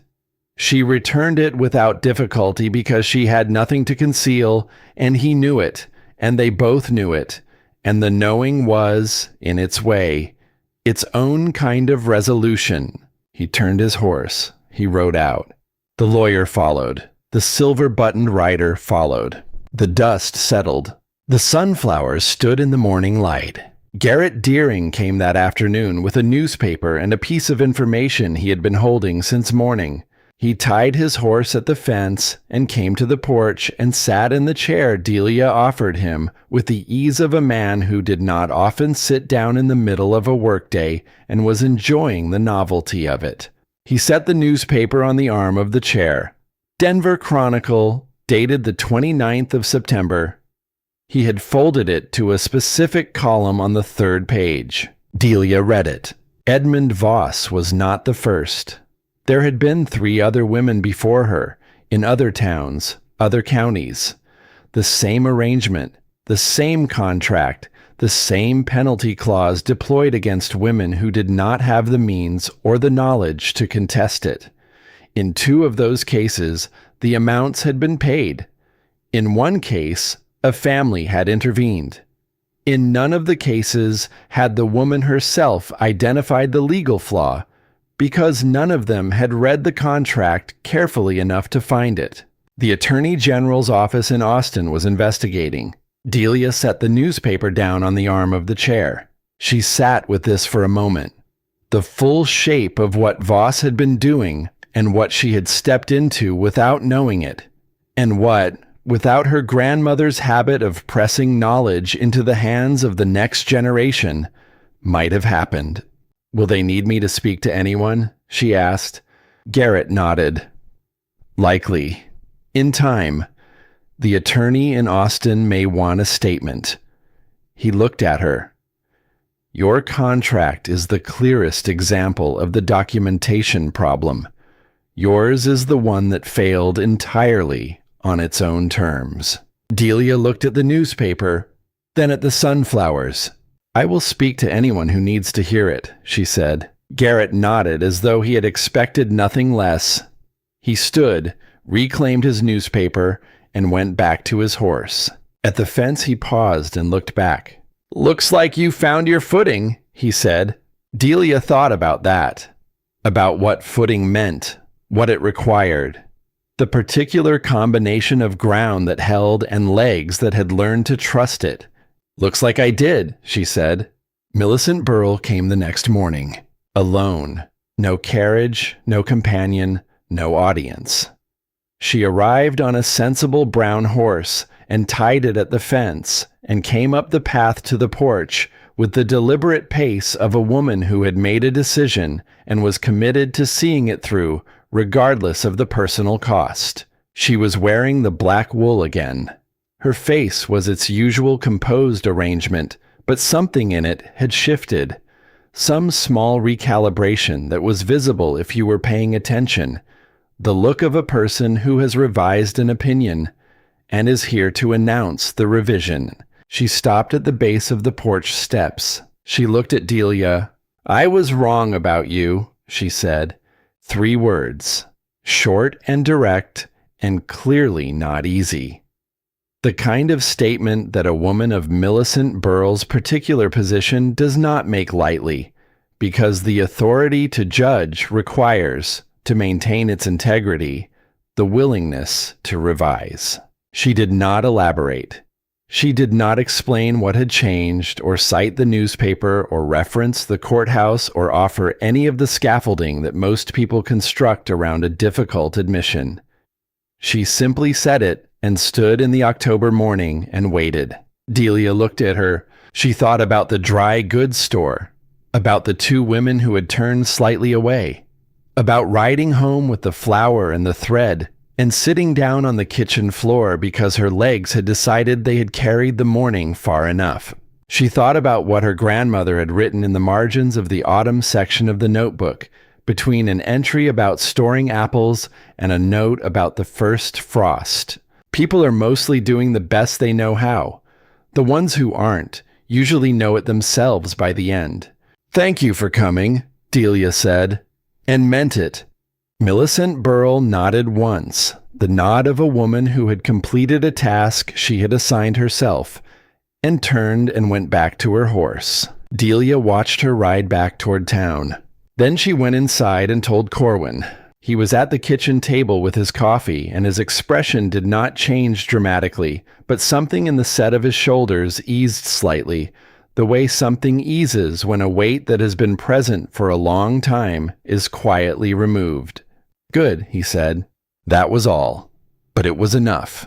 The evening came in the particular way that October evenings come in Texas, the temperature dropping with the sun, the sky turning colors it had no business being, orange and rose, and a deep burning red before the purple and then the stars. They were on the porch, both of them, which had become the custom in the evenings, without either of them formally deciding it was a custom.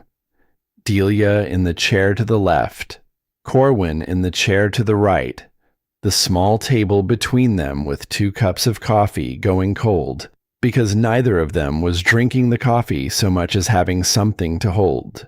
Corwin had the harmonica in his hand. He had picked it up from the shelf inside without comment on his way out, and he had been turning it over in his fingers for a while, looking at it the way a man looks at something he has been avoiding looking at for a long time and has finally decided to look at directly. "Last time I played this," he said. He did not finish the sentence. He did not need to.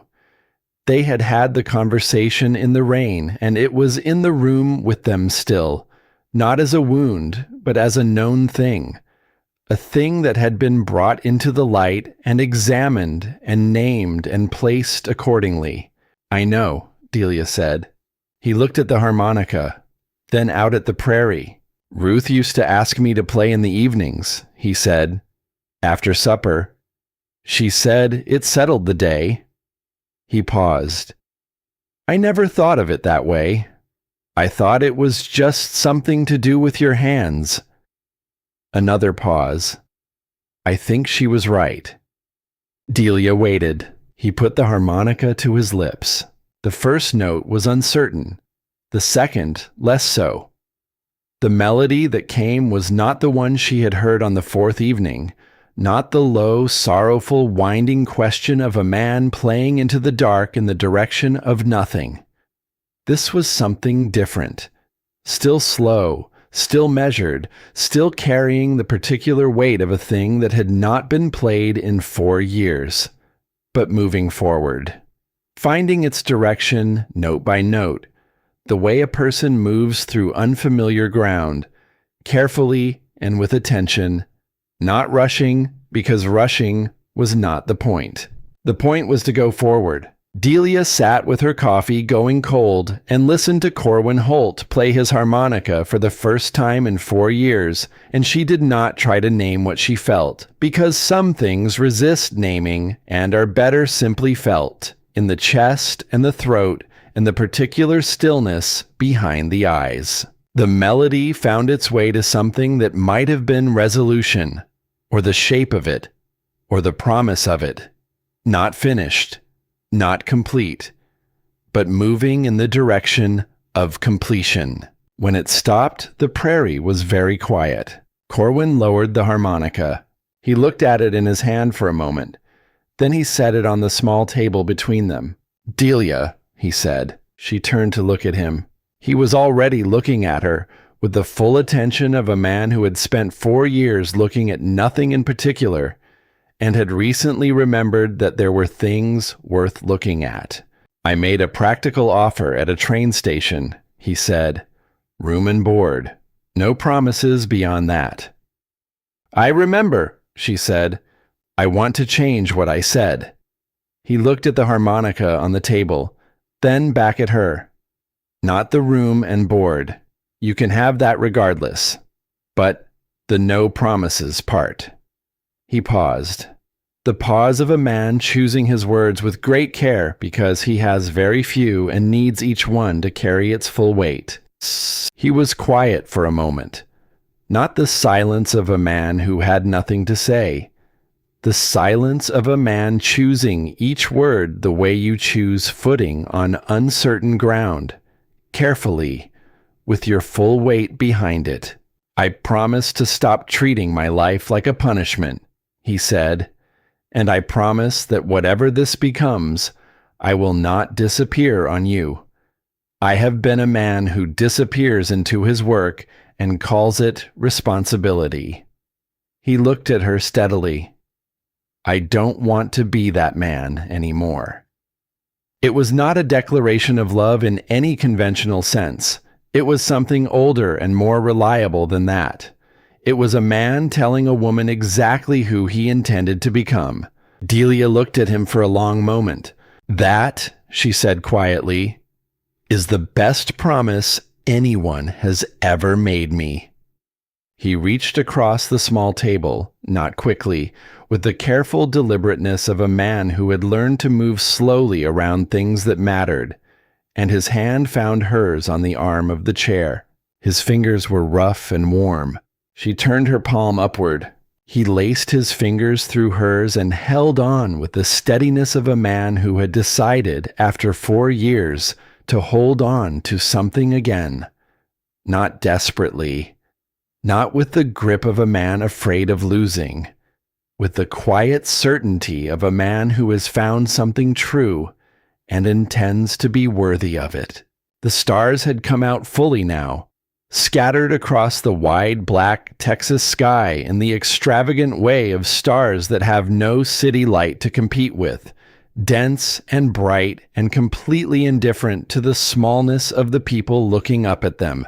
The prairie stretched away in every direction, mile after mile of grass bending in the night wind, the same grass that had been here before either of them and would be here long after, the same land that asked nothing of you and gave nothing back except exactly what you brought to it. The harmonica sat on the table between them. The sunflowers, invisible now in the dark, stood in their row along the fence, their heavy heads bowed for the night, waiting for the morning to turn back toward the light. Delia looked out at the dark prairie and felt the weight of his hand in hers and breathed. She had come here to wait for someone who had never intended to come. She was not waiting anymore. The house behind them held a kitchen with a scrubbed oak table and a stove that burned all night in October, and a shelf with a grandmother's notebook and a Bible and the accumulated evidence of 2 people learning how to inhabit the same space without diminishing each other. It held a lock on a door and a key in a pocket and a quilt made by a woman who had sewn her hope for her daughter's future into every careful stitch. It held 4 years of silence and the music that had finally come back to fill it. Somewhere in the distance, a coyote sent its long call out into the night. The grass moved and settled. The stars burned on. Corwin Holt tightened his fingers around hers. She held on. They sat for a long time without speaking, and the silence was not the silence of the early days, the careful distance of 2 people managing their proximity. It was the other kind, the kind that forms when 2 people have said the difficult things and survived them and found themselves on the other side, where the quiet is not absence, but presence, not the gap between words, but the space words have made room for. The coyote's call faded.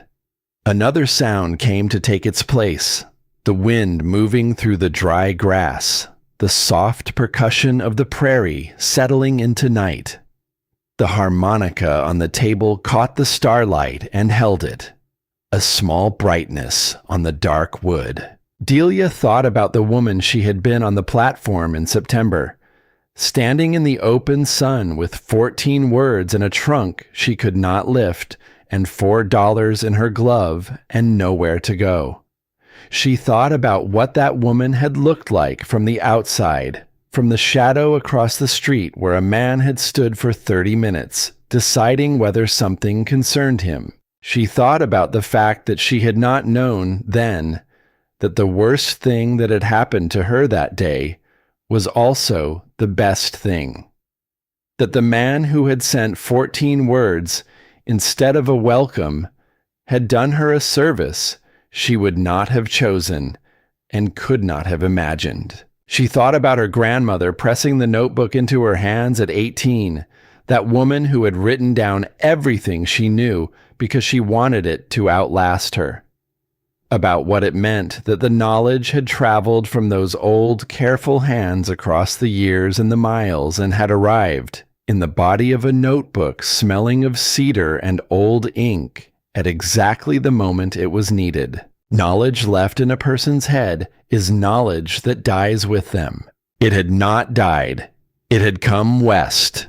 It had healed a horse and found a flaw in a contract and helped a woman stand on a porch in October with a judge's statement in her pocket and her chin level and nothing to conceal. That was not nothing. That was everything. "Corwin," she said. He turned to look at her. "I am glad the train was already gone," she said. "When I arrived, I used to think about that, about whether things would have been different if I had gotten there sooner, before the word had traveled, before Millicent Burrell had time to form an opinion. I used to think that arriving on time would have made things easier." She paused. "I don't think that anymore." He looked at her for a long moment. Then he looked out at the prairie. "Easier isn't always better," he said. "No," she agreed. "It isn't." The stars burned on. The grass moved.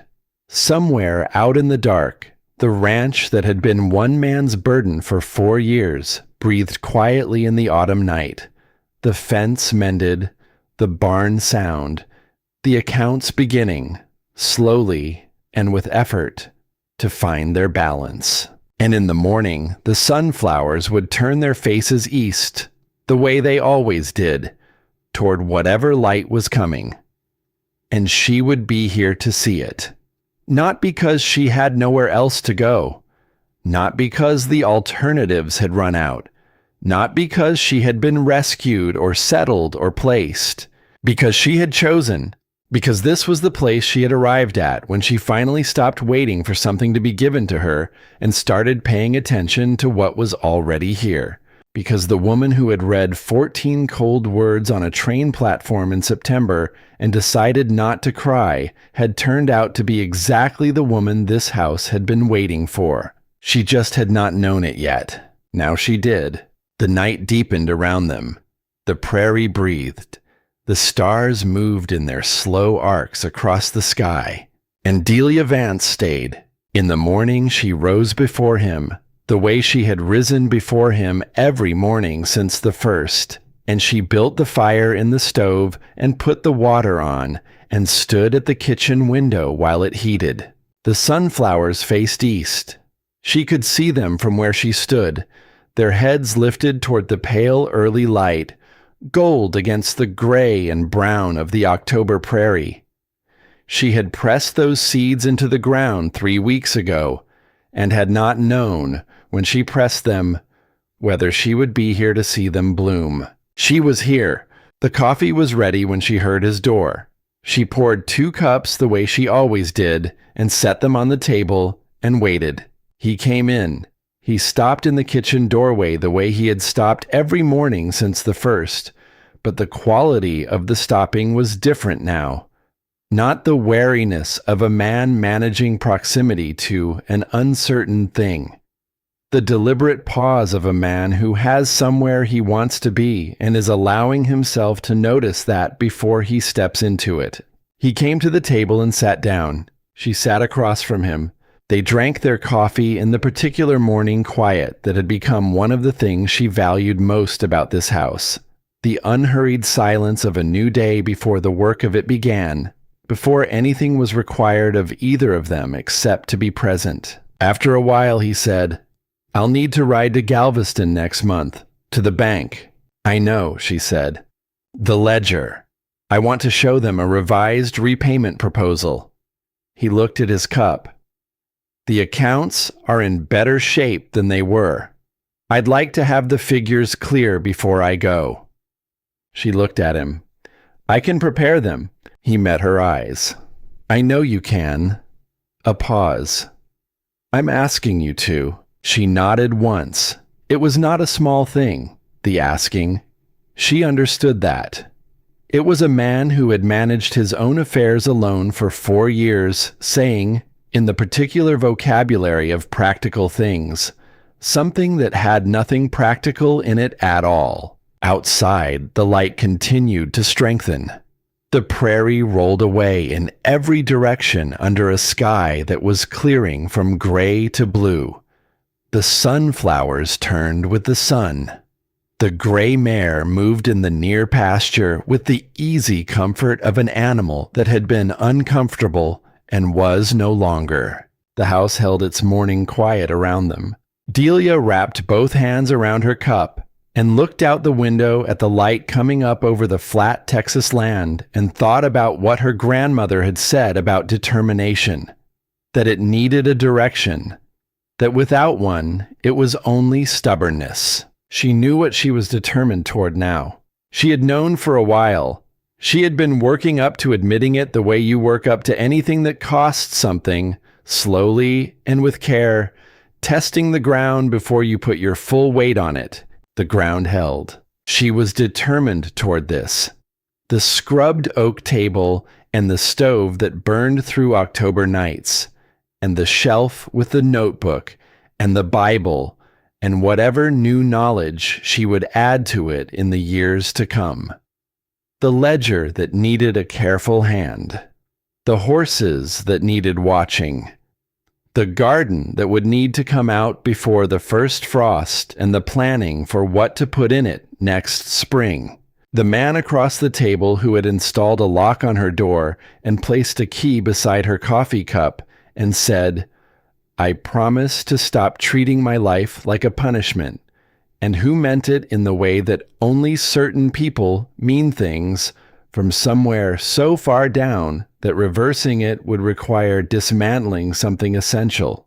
She was determined toward all of it. She looked at him across the table. "We should plant more next spring," she said. "The kitchen garden. There's room to expand it on the east side." He looked at her, then at the window, then back at her. "What did you have in mind?" She thought about her grandmother's notebook, the spring section, full of planting times and growing things, and the patient faith required to press a seed into the cold ground and believe that the warmth would come. "Everything," she said. And the morning light came in through the wavy old glass of the kitchen window and bent itself into something softer than it actually was, and the coffee was warm, and the stove was burning, and outside the sunflowers stood in their row with their heads lifted to the rising sun, and Delia Vance sat at the oak table in a house that was not hers by deed or law, and felt, for the first time in longer than she could precisely name, that she was exactly where she was supposed to be.